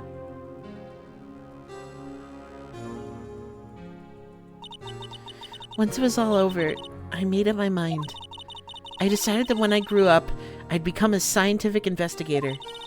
I want to be able to fight crime with my testimonies and find the evidence to make an airtight case. That way Lana would never have to forge any. I see. I think I'm finally starting to understand what makes Emma tick. But there's still something that bothers me about that crime. There's something that's puzzling me, Emma. What is it? You said you were in Lana's office at the time, right? That's right. Why then would a serial killer come running in there? Not only that, but he was being chased by a prosecutor. Oh, there's no mystery there. Joe Dark had been taken in for questioning that day. Taken in for questioning? You mean by the police? Of course. This happened at the police department. He tried to run away halfway through the interview and fled into my sister's office. But why did he run all the way over to your sister's office? Because the detective offices and the questioning room are right across from the elevator. Across from the elevator? But Lana was the chief prosecutor, wasn't she? No, silly. Didn't I tell you? 2 years ago, Lana was a detective. Okay, never mind. It's all good, and I'll explain why. She was the best in the entire force. What? That's news to me. After the Joe Dark case, she was transferred to the prosecutor's office and made chief prosecutor. Lana used to be a detective. I'd better have another talk with her. Shit, let's do that then. He gave me a membership card that gives off 20% off weapons and basically everything. Hey. Saving money at all is saving money, baby. February 24th, Detention Center Visitors Room. Lana. Mr. Wright, it seems I keep causing you trouble. Excuse me. Falsifying evidence. I didn't think you were the type. Criminals don't mind playing foul, why should we? But Lana, if you're wrong, an innocent person might be found guilty. And you get 50% off sometime later. Yo! That's huge, actually. Believe me, I understand the risks. Lana, Emma told me about you. Oh? About how you were a detective 2 years ago. And how the SL9 incident was the reason for your transfer to the prosecutor's office. That's right. Could you fill me in on the details? Especially about the unusual change of jobs? I suppose you have the right to know, Mr. Wright. A lot of revelations were uncovered at the trial today, not the least of which was the fact that this case is largely connected to another one 2 years ago. Evidence from that case was stolen as well, though I expected as much. I know how obsessive Officer Marshall can be. That trial, it really wasn't fair, was it? I believed in you, Lana. I believed that no matter what happened, you'd always stick to the truth. It couldn't be helped, Emma. At that trial 2 years ago, I sold my soul.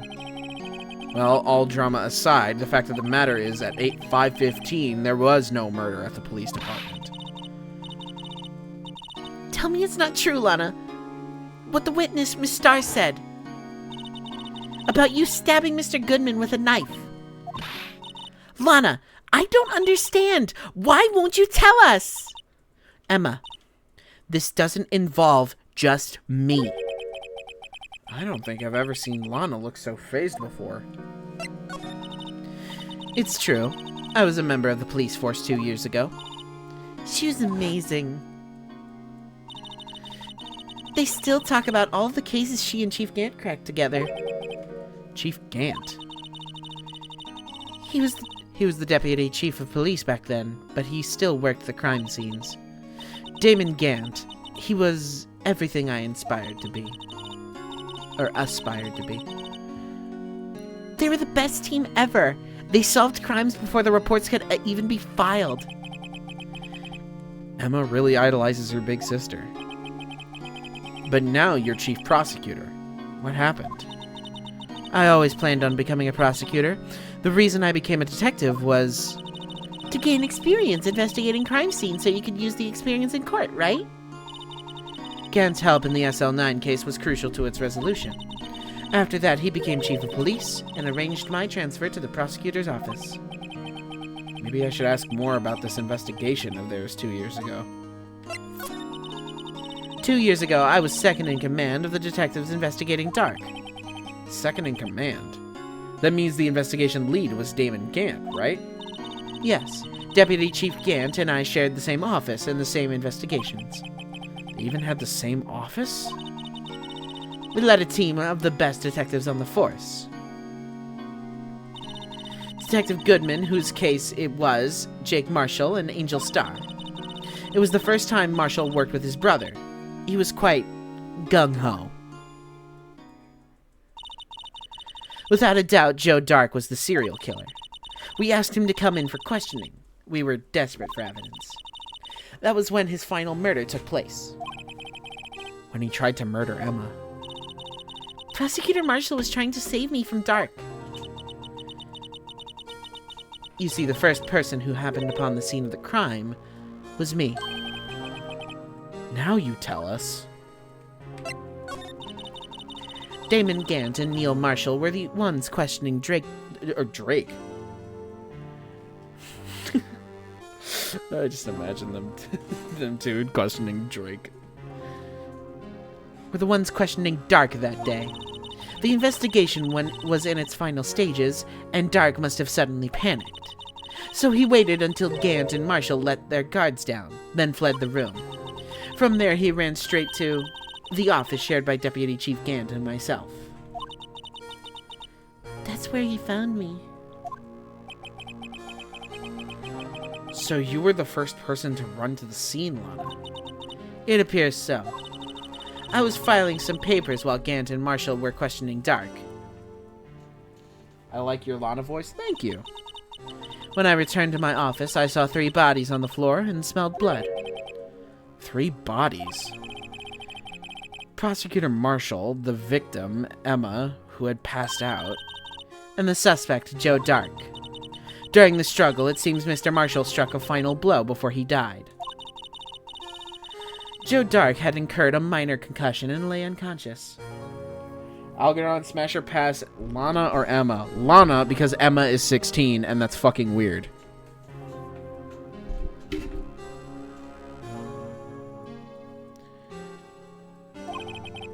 What did you do? To be honest, I panicked. And also, Lana's a fucking baddie. I can't even deny that. Like, look at her, bro. I picked up Emma, carried her out of the room, and just held her. Can't blame her. Hell yeah, brother has good taste. Brother has good taste. Can't blame her. After all, her sister must have gone through. After that, I placed Dark under immediate arrest. Let me get this straight. You were all involved in the SL9 incident? That's right. Quite a coincidence, I don't buy it. What are you saying? There's no way everyone involved in this trial was also involved in that incident. Just by chance. But that case was solved 2 years ago. At least one person went to extremes because they didn't believe it was truly solved. Officer Marshall. Yes, his actions came as a surprise to me as well. Ever since his brother died, he changed completely. I guess he wasn't convinced with the ruling against Joe Dark. Life doesn't end with the closing of a case. Everyone has to live the rest of their lives with their memories. That case just might not be over yet. Emma was assaulted by Dark at the police department, right? Yes, in the office that Damon Gant and I shared. The office that Mr. Gant now occupied by himself, the chief's office. Maybe we should have a look at the chief's office, the site of the final SL9 murder. Maybe we should! I'm gonna do that. I'm gonna do that right now. Like, right now. Like, right this second, right now.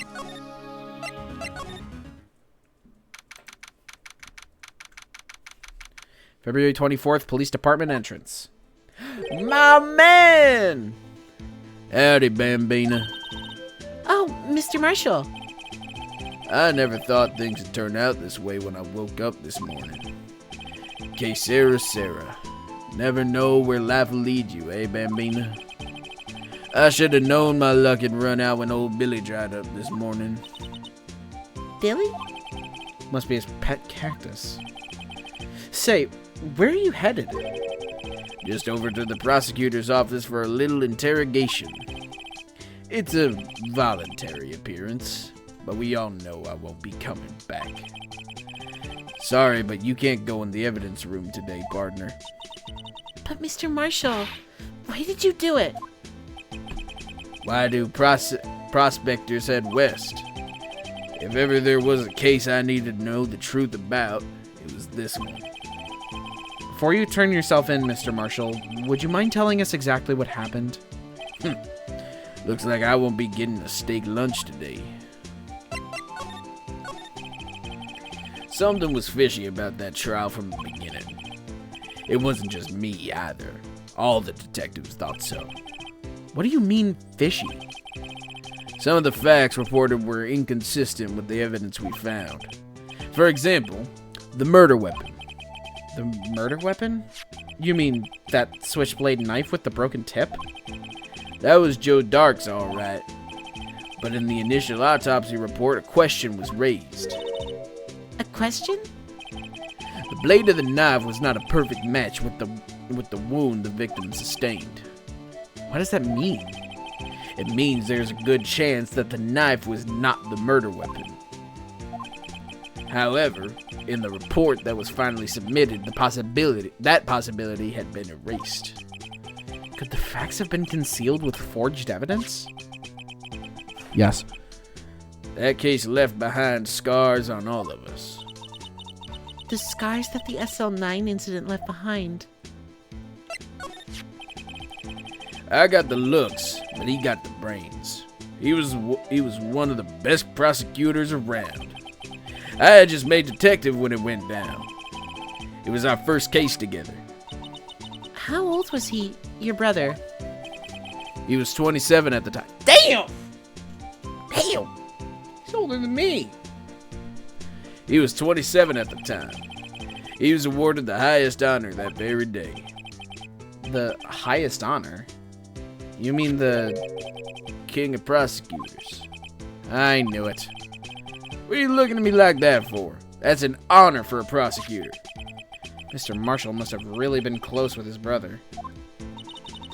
The day the SL9 incident took place, that wasn't the same day as... That's right. It was the day of the evidence transferal. Interesting. It was drizzling that morning, and by nightfall there was thunder. I can't believe 2 years have gone by already. I tried to steal the evidence so the case wouldn't die. Apparently someone tried to stop you. Detective Goodman was murdered, and the evidence locker was empty.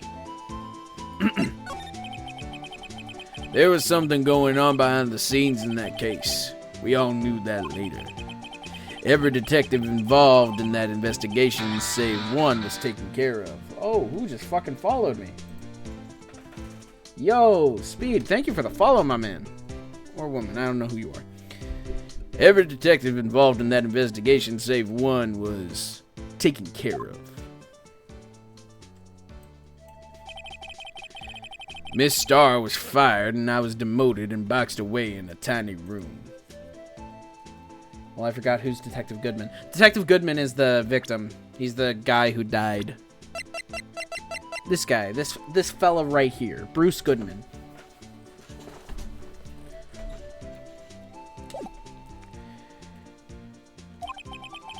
What about Detective Goodman? If they did something to him too, the commissioners would get suspicious. No, they were careful enough not to be too obvious. They? Who are you talking about? Don't get him. He looks like a bitch. Hey! Detective Goodman was a good man. So says his profile. There's nothing else known about him because he's literally dead, but... Don't get upset, Bambina. I mean Damon Gant and Lana Skye. The investigation lead, Damon Gant, and his second-in-command, Lana Skye. There wasn't a person on the force who hadn't heard of that duo. Alright, now fill me in. Who's Lana? Lana is my defendant. She's the person who is being accused of murder.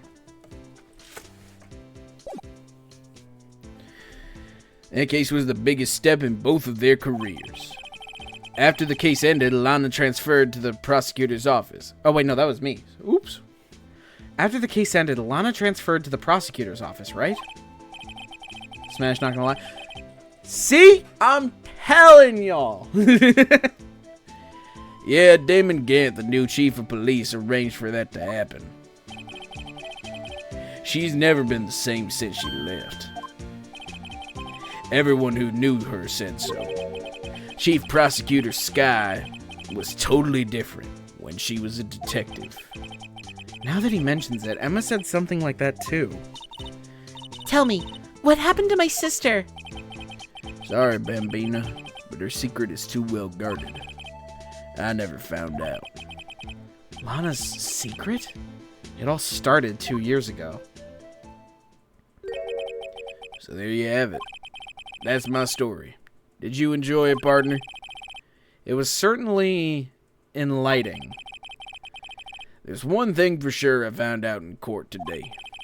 That boy Edgeworth isn't my enemy.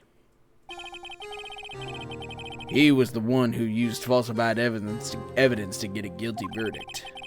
But someone else was the one who gave him that evidence and planned everything.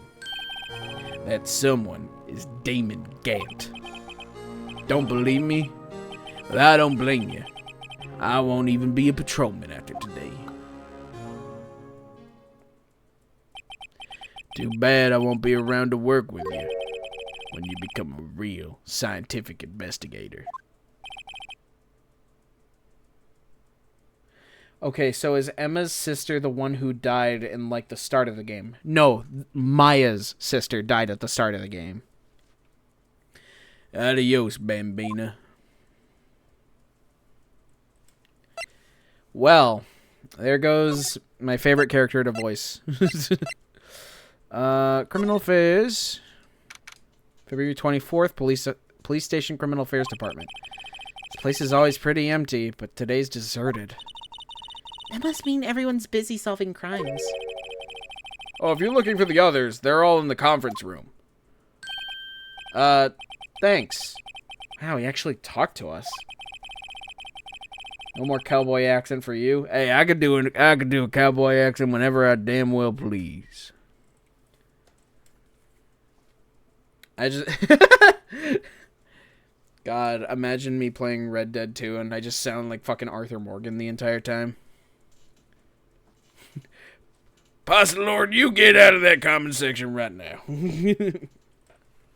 I'm just thinking about Blackwater.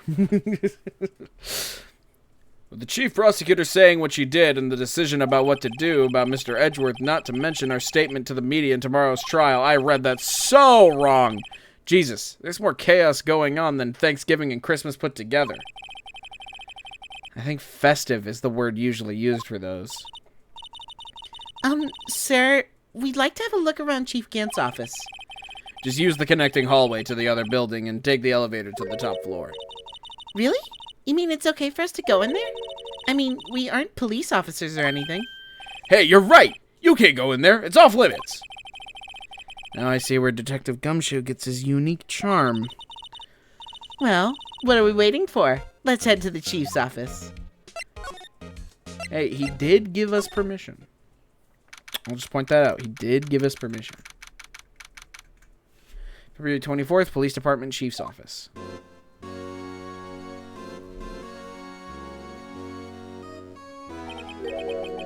Whoa.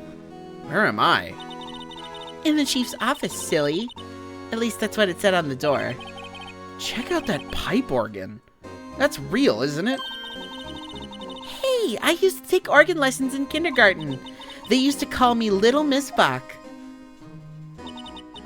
I thought I was a genius until they tried teaching me notes.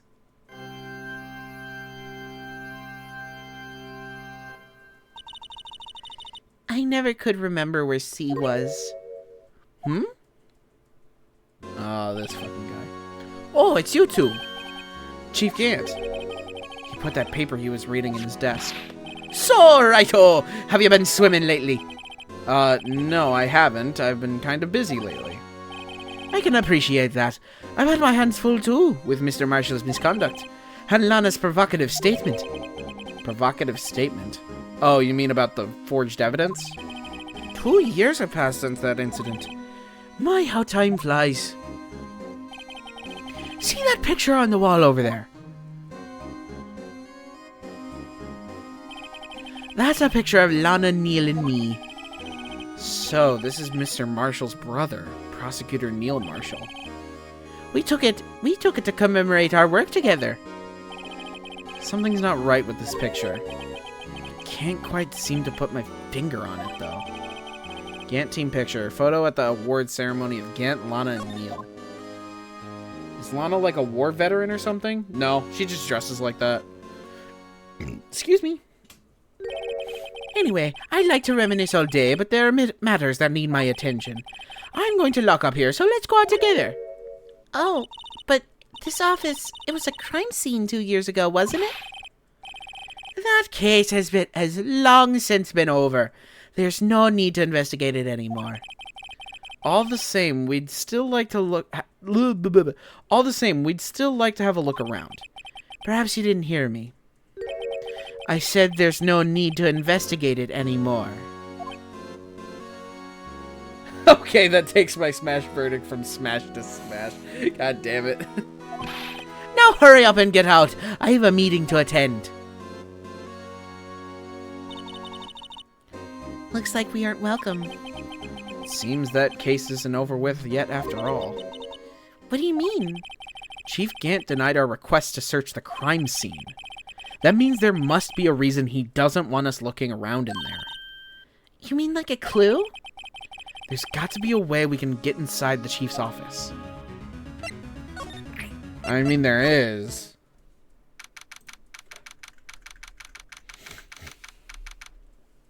February 24th, Police Station Criminal Affairs Department. Hey, pal. Detective Gumshoe. Aren't you supposed to be in a meeting? I'm, just taking a breather. My feet hurt. From sitting so long? Actually, from serving everyone coffee. Sounds like Detective Gumshoe's still out of the loop. Say, have either of you seen Mr. Edgeworth? Edgeworth? No, why do you ask? He's under fire from both the police department and the prosecutor's office. It's almost like the battles between you two in court. That sounds serious. Is it because of what my sister said? It is Looker. It is Looker. Gumshoe and Looker from Gen 4 fucking Pokemon Platinum look the exact fucking same. It's fucking funny. That's basically what it all boils down to. That falsified evidence 2 years ago. Now Mr. Edgeworth has the whole world after his blood. Not the whole world. I'm not after his blood. I'm after his cum. Yikes. But why would Edgeworth be blamed? It's not like he knew the evidence was forged. Lana Skye is the guilty party here, isn't she? Regardless, a prosecutor is responsible for the evidence they present in court. Not only that, but as you know, there have been a lot of rumors going around about Mr. Edgeworth. His amazing talent as a prosecutor has kept him safe for those who don't like him. Or from those who don't like him. But now with this, Are there really so many people who hate him? in our world, only those with talent rise to the top. Mr. Edgeworth not only has that, but he's young. There's no better recipe I know for making enemies. Hey, Dick, keep up the good work. Yes, sir. Let's go out for lunch again. Sometime. My treat. Yes, sir. You gotta take me back to that joint sometime, okay, Dick? Yes, sir. Seems you don't have any problem with enemies. Yeah, well, I'm careful not to stick out. Anyway, I'm a bit worried about him. Under all this pressure, I'm afraid Mr. Edgeworth just might crack. Actually, I took a look at the file earlier while the coffee was brewing. He seems genuinely concerned for Mr. Edgeworth. Well, did you find out anything? The only evidence Dark left behind was during his final attack. His final attack? You mean when he killed Prosecutor Marshall, who was trying to protect some girl? Me. Seems Detective Gumshoe never realized Emma was the girl. That's when he left the most incriminating evidence of all. Well, what was it? Oh, let's see. I think it had something to do with the murder weapon. Oh, I forget. Look, it's all written somewhere in here, okay? His powers of recollection never fail to impress. Maybe we should show him the murder weapon. It might jog his memory. Yeah, let's pull a knife out on a cop. That's a really good move. Joe Dark was 42 at the time of the crime. He was just your run-of-the-mill businessman. A businessman? What made him take to serial killing? One day, on his way home from work, he hit someone with his car. With his car? So, it was an accident. An accident, yes, but it transformed him into an animal. An animal? He killed the man that witnessed the accident. Then he killed the lady who... a kid walked by then, so he killed him too, and then he was burying the bodies. A jogger came upon the scene and was finally killed as well. Finally, he turned himself in. Jesus Christ, stop with the automatic text game. Please, I'm begging. Seems he was a pretty careless animal. Of course, this is all conjecture. There wasn't a single shred of evidence. So he turned himself in. Yes, but in the middle of his questioning, he fled and murdered his final victim, Prosecutor Marshall. That crime was witnessed by someone too, but luckily Dark was arrested on the spot. It's a good thing that last witness wasn't killed. That last witness, aka Emma. Alright. Present. That's Edgeworth's knife. Where's the murder weapon? There it is. About this. Hey, is that... It has a huge attack. Whoa, whoa! Jesus Christ! Do I have fucking dyslexia? Can't read. It has a tag attached to it with the label SL9 incident on it. I believe this would be the broken murder weapon you were speaking of. What are you doing with that? Ever since that case was closed, that knife's been locked away in a locker. On the day Detective Goodman was murdered, this suddenly disappeared from the locker and was found in Mr. Edgeworth's car muffler. That's it. Now I remember that incriminating piece of evidence. What that incriminating piece of evidence was. When you showed me that knife, it all came back to me. Well, what was it, Detective? Quick, before you forget again.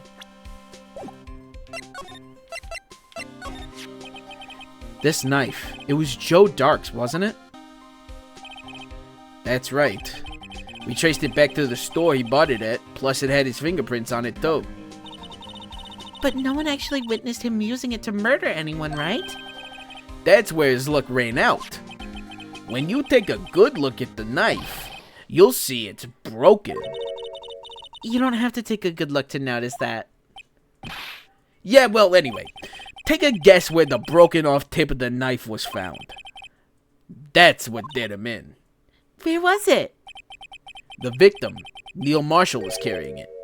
Inside his own body. It was found deep inside the stab wound.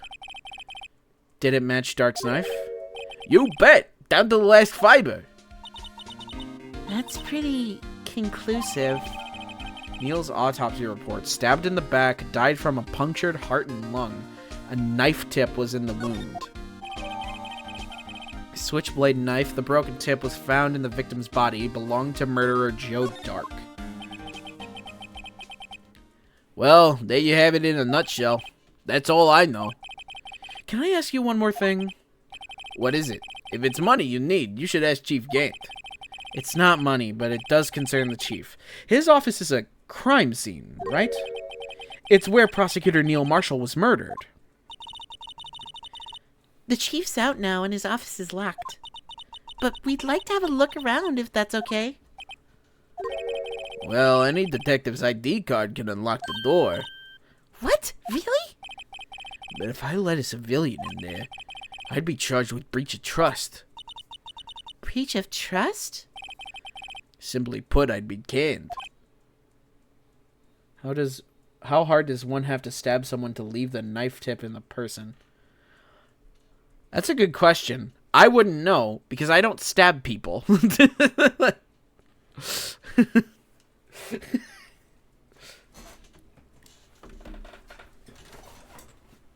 What's more suspicious? What's a more suspicious way to answer that question?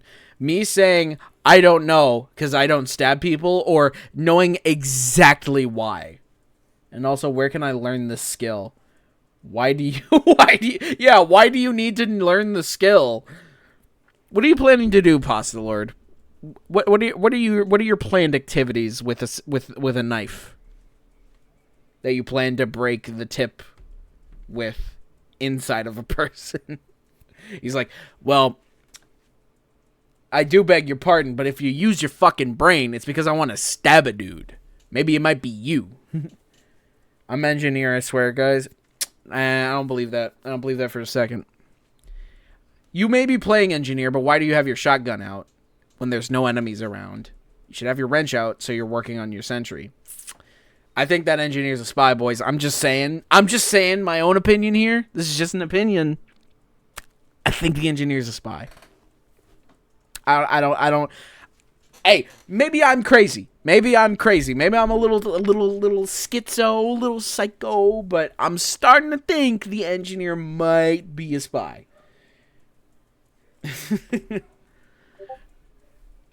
Oh, Fabricio just sent me a tech talk. I'll watch that later. I saw JJ vent, Your Honor. That is actually not possible, though. Because I did the scanner. You know, the scanner where you see the scanner go up, and that only works if you're actually a crewmate. And guess who was seeing it? Guess who saw me do it? Paper Mario. Paper Mario, your testimony? Did you see me? Did you or did you not see me scan? Did you or did you not? Oh, sorry, pal. I don't plan on getting fired because of you. Well, this message says you were lying. What message? Provide me the evidence, Mr. Lord. How about this ID card? It was Detective Goodman's. That won't work either. The data was deleted the day he died.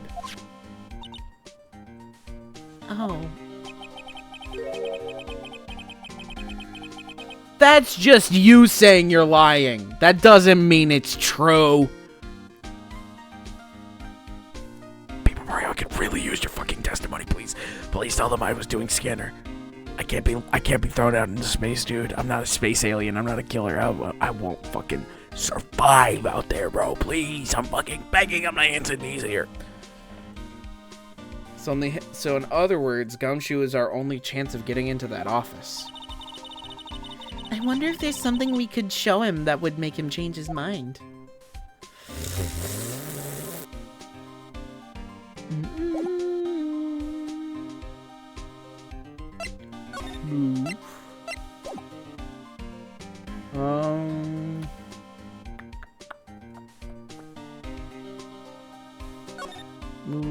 police department entrance. You did asteroids. See, here's the thing, though. You could have just been standing there. You could have just been standing there. You literally could have. I'm not saying you were. I'm just saying you could have. February 24th, prosecutor's office. Underground parking lot. No one's here today. Not even Miss Starr. And could a killer hit the nene as good as I do? Actually, yes. Actually, yes. Actually, fucking yes. Everyone's probably busy looking into what exactly went down in the evidence room. That must be where the detectives are. But we proved in court today that on the day of the crime, no one was murdered in the evidence room at 5:15. Yeah, I thought we were finally making some headway in our case. But instead, it looks like we just ended up making Lana look even more guilty. Hang in there, Lana. I've got to find all the answers by tomorrow.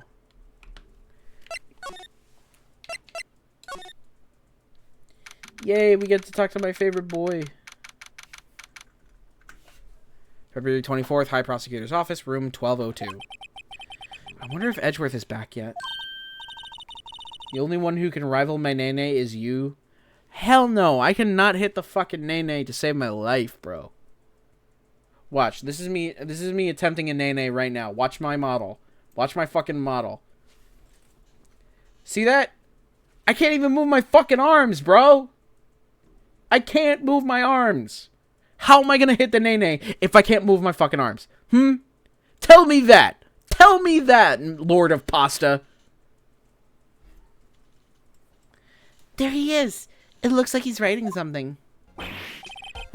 What are you doing here? He sure was quick to throw that paper on the floor. Tough day in court, huh? I've had to live the past 2 years with rumors flying around. Holy shit, the shockwaves. What shockwaves? Motherfucker. Motherfucker. That is not how that works. How the fuck could I have been nay-naying so hard that you couldn't see my fucking arm move? I did it for like 5 seconds, bro. What kind of bullshit are you on, Pasta Lord? I can't believe this guy, chat. Fucking ban him. What's another allegation to me? Cheer up, Mr. Edgeworth. I'm rooting for you. That's Edgeworth for you. Always trying to hide his real feelings. His feelings for me, chat. His feelings for me. So what do you want? Unlike some people, I don't have all day. There's no excuse for what I've done. 2 years ago, I used false evidence to obtain a guilty verdict. That's what it all breaks down to, and nothing I can do can erase that fact. But you didn't know, did you? I mean, that the evidence was falsified. The police department and the prosecutor's office share a bond of trust.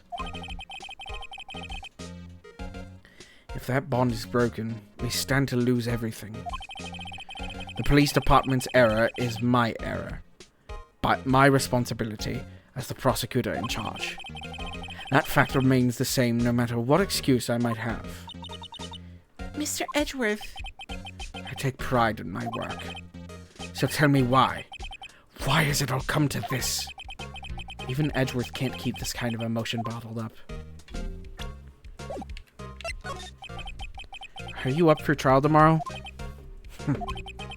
First last year's trial, and now this one. It seems all you do is worry about me. Well, no fucking duh, idiot. It's because you're cute and I want to kiss your face. Like, the fuck? To be honest, you're getting on my nerves. But Mr. Edgeworth, you can't just walk out on the trial. Tomorrow is the last day. It's too late to change prosecutors. I'll bet that's what my superiors are banking on. Hell yeah, I'm a fucking boy like her. I'll stop being a boy liker when boys stop being cute. Like, the fuck? Like, the fuck? Like, I can name a whole list of cute boys. Alright? Fucking Edgeworth. Fucking Phoenix. Ian. Fabricio. Fucking A1. Fucking Dawson. Steven. Fucking my boy Drew, who hasn't been on a stream yet. Yeah, he's cute. He's a little cutie. He's a little cutie patootie. I'd kiss him on his cheeks and go, mwah, mwah. You know what I'm saying? You know what I'm saying, chat? Boys be cute, so I'm gonna like them. Like, the fuck? I never thought that case would come back to haunt me like this. What do you mean? The list of evidence seems too short. Most lists run twice as long. It's only half as long as most lists? That is odd. After Neil Marshall was murdered, I became prosecutor for that case. And why am I not on that list? Because I don't know what you fucking look like, Pasta Lord. Because I don't know. I'm voting you out for it. What? Who are you voting me out? What are you voting me out of? This doesn't make sense. JJ, God, who the hell is Jan? I'm voting you out for it. What? Yeah, I'm just as confused as you are. Who the what? I may not have been part of the investigation, but I knew what I had to do. Use the evidence I was given to prove the suspect guilty. I'm voting you out of Femboy Hooters. I'm not in Femboy Hooters. I go to Femboy Hooters. There's a difference. That was really the only thing on my mind at the time. Say, we just saw a picture taken around that time. That picture? Something seemed strange about it. Could you tell us again about what happened that day? Whenever I type JJ, it wants to autocorrect to Jan. Oh. See, at first I was like, what the fuck is Jan? And then you said, who is Jan? So I was like, Jan has to be some, like, Ligma joke, right? But, yeah. Autocorrect is dumb and gay, and we hate it. Could you tell us again about what happened that day? The day Detective Goodman was murdered? You were participating in a ceremony over at the station, right? I never cared for ceremonies, but I had to attend this one. Because you were awarded this? Those receiving a... Dude, look at Edgeworth's little face. Look at his cute little face. Look at his little smile. And you're telling me he's not cute? Look that man in the eye. Look him in the eye. And tell me you're not cute. Or you're not cute. That he's not cute. He's a cutie patootie. But why do all the baddies either get murdered or end up being crazy? Ban him. Get him the hell out of here. Get him the hell out of here. We don't take non-Edgeworth simps in this household.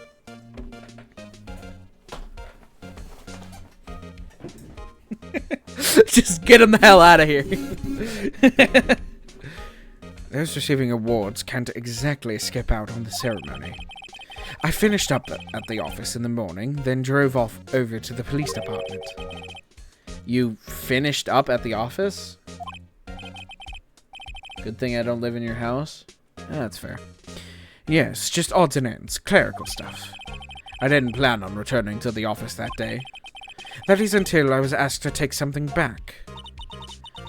Take something back? This. Oh yeah, Chief Gant asked you to hold on to that, didn't he? Yes. It was a piece of evidence in a case that was closed half a year ago. He asked me to bring it back to the prosecutor's office. That's the story we heard yesterday. So you came back here to the prosecutor's office because the chief asked you to? He was asked to take JJ's sloppy back shots? Bro, I would give Edgeworth the hardest, the generational back shots to fucking Edgeworth, bro. Look at him. And then when I'm done with the back shots, he gives me back shots. I am an Edgeworth simp and I'm proud. So you came back here to the prosecutor's office because the chief asked you to? That's right.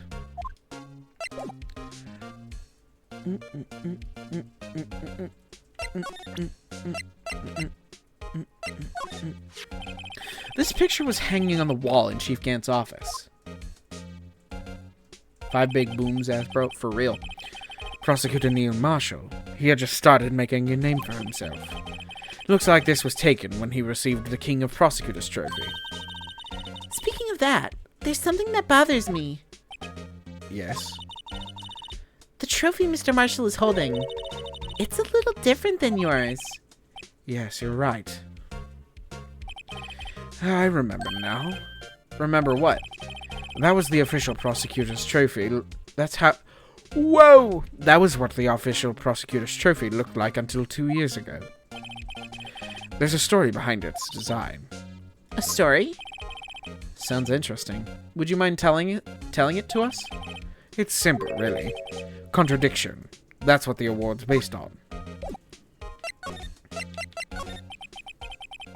This award originates from an ancient Chinese tale. In Chinese, the word contradiction is written with 2 characters. The first means halberd, and the second means shield. Have you heard this story? Me? Oh, sure. Everyone knows that, but why don't you tell it, though? For Emma's sake. Very well.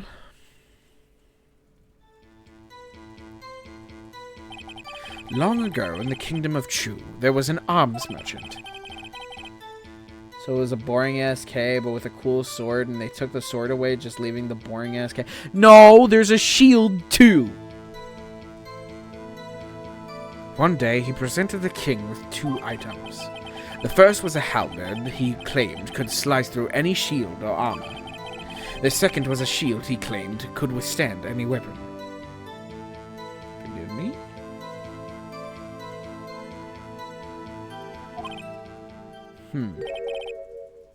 Wait a minute.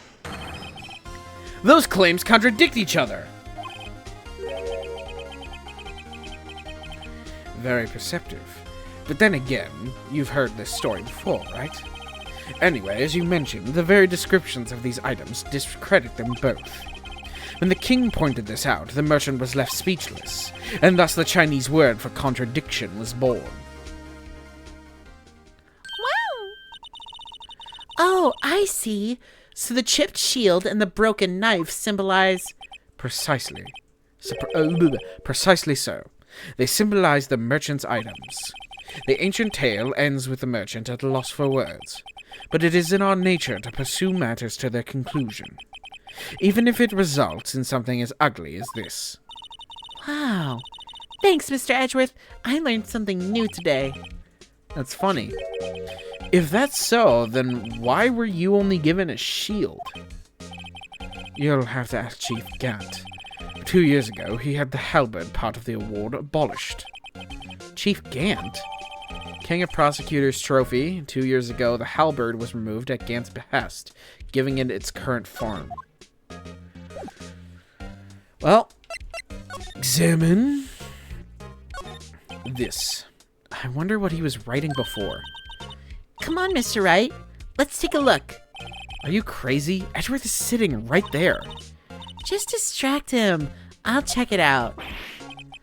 Hey, Edgeworth. Is that expensive gumshoe out the window there? Oh no, he's falling to the ground. Hold on, first let me see what this girl's doing crawling around my feet. He didn't even look. What? Letter of...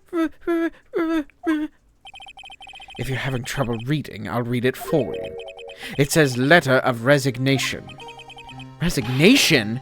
Edgeworth, you don't mean... I'm tired, right? I feel as if something inside me has died. But Mr. Edgeworth, none of it is your fault.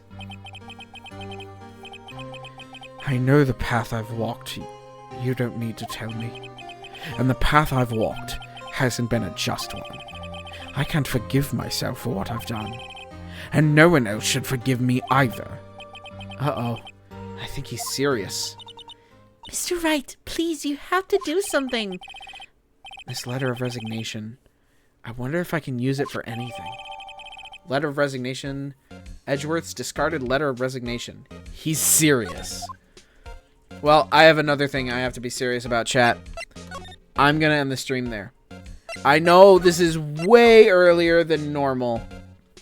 But like I said earlier, which no one was here for, I do have plans tonight. So, let me just swap on over here. But yes, I do have plans tonight. He's resigning from being straight to being gay. Bro, if his job was to pretend to be straight, he was doing a terrible job at it. But, yeah, I do have plans tonight. So I'm going to skedaddle. Thank you all for being here. We'll probably finish Ace Attorney next week. But, yeah. I love you all. Mwah. Shout out to the guy who followed, even though is he even still in chat? Nope. All right. Bye-bye, everybody.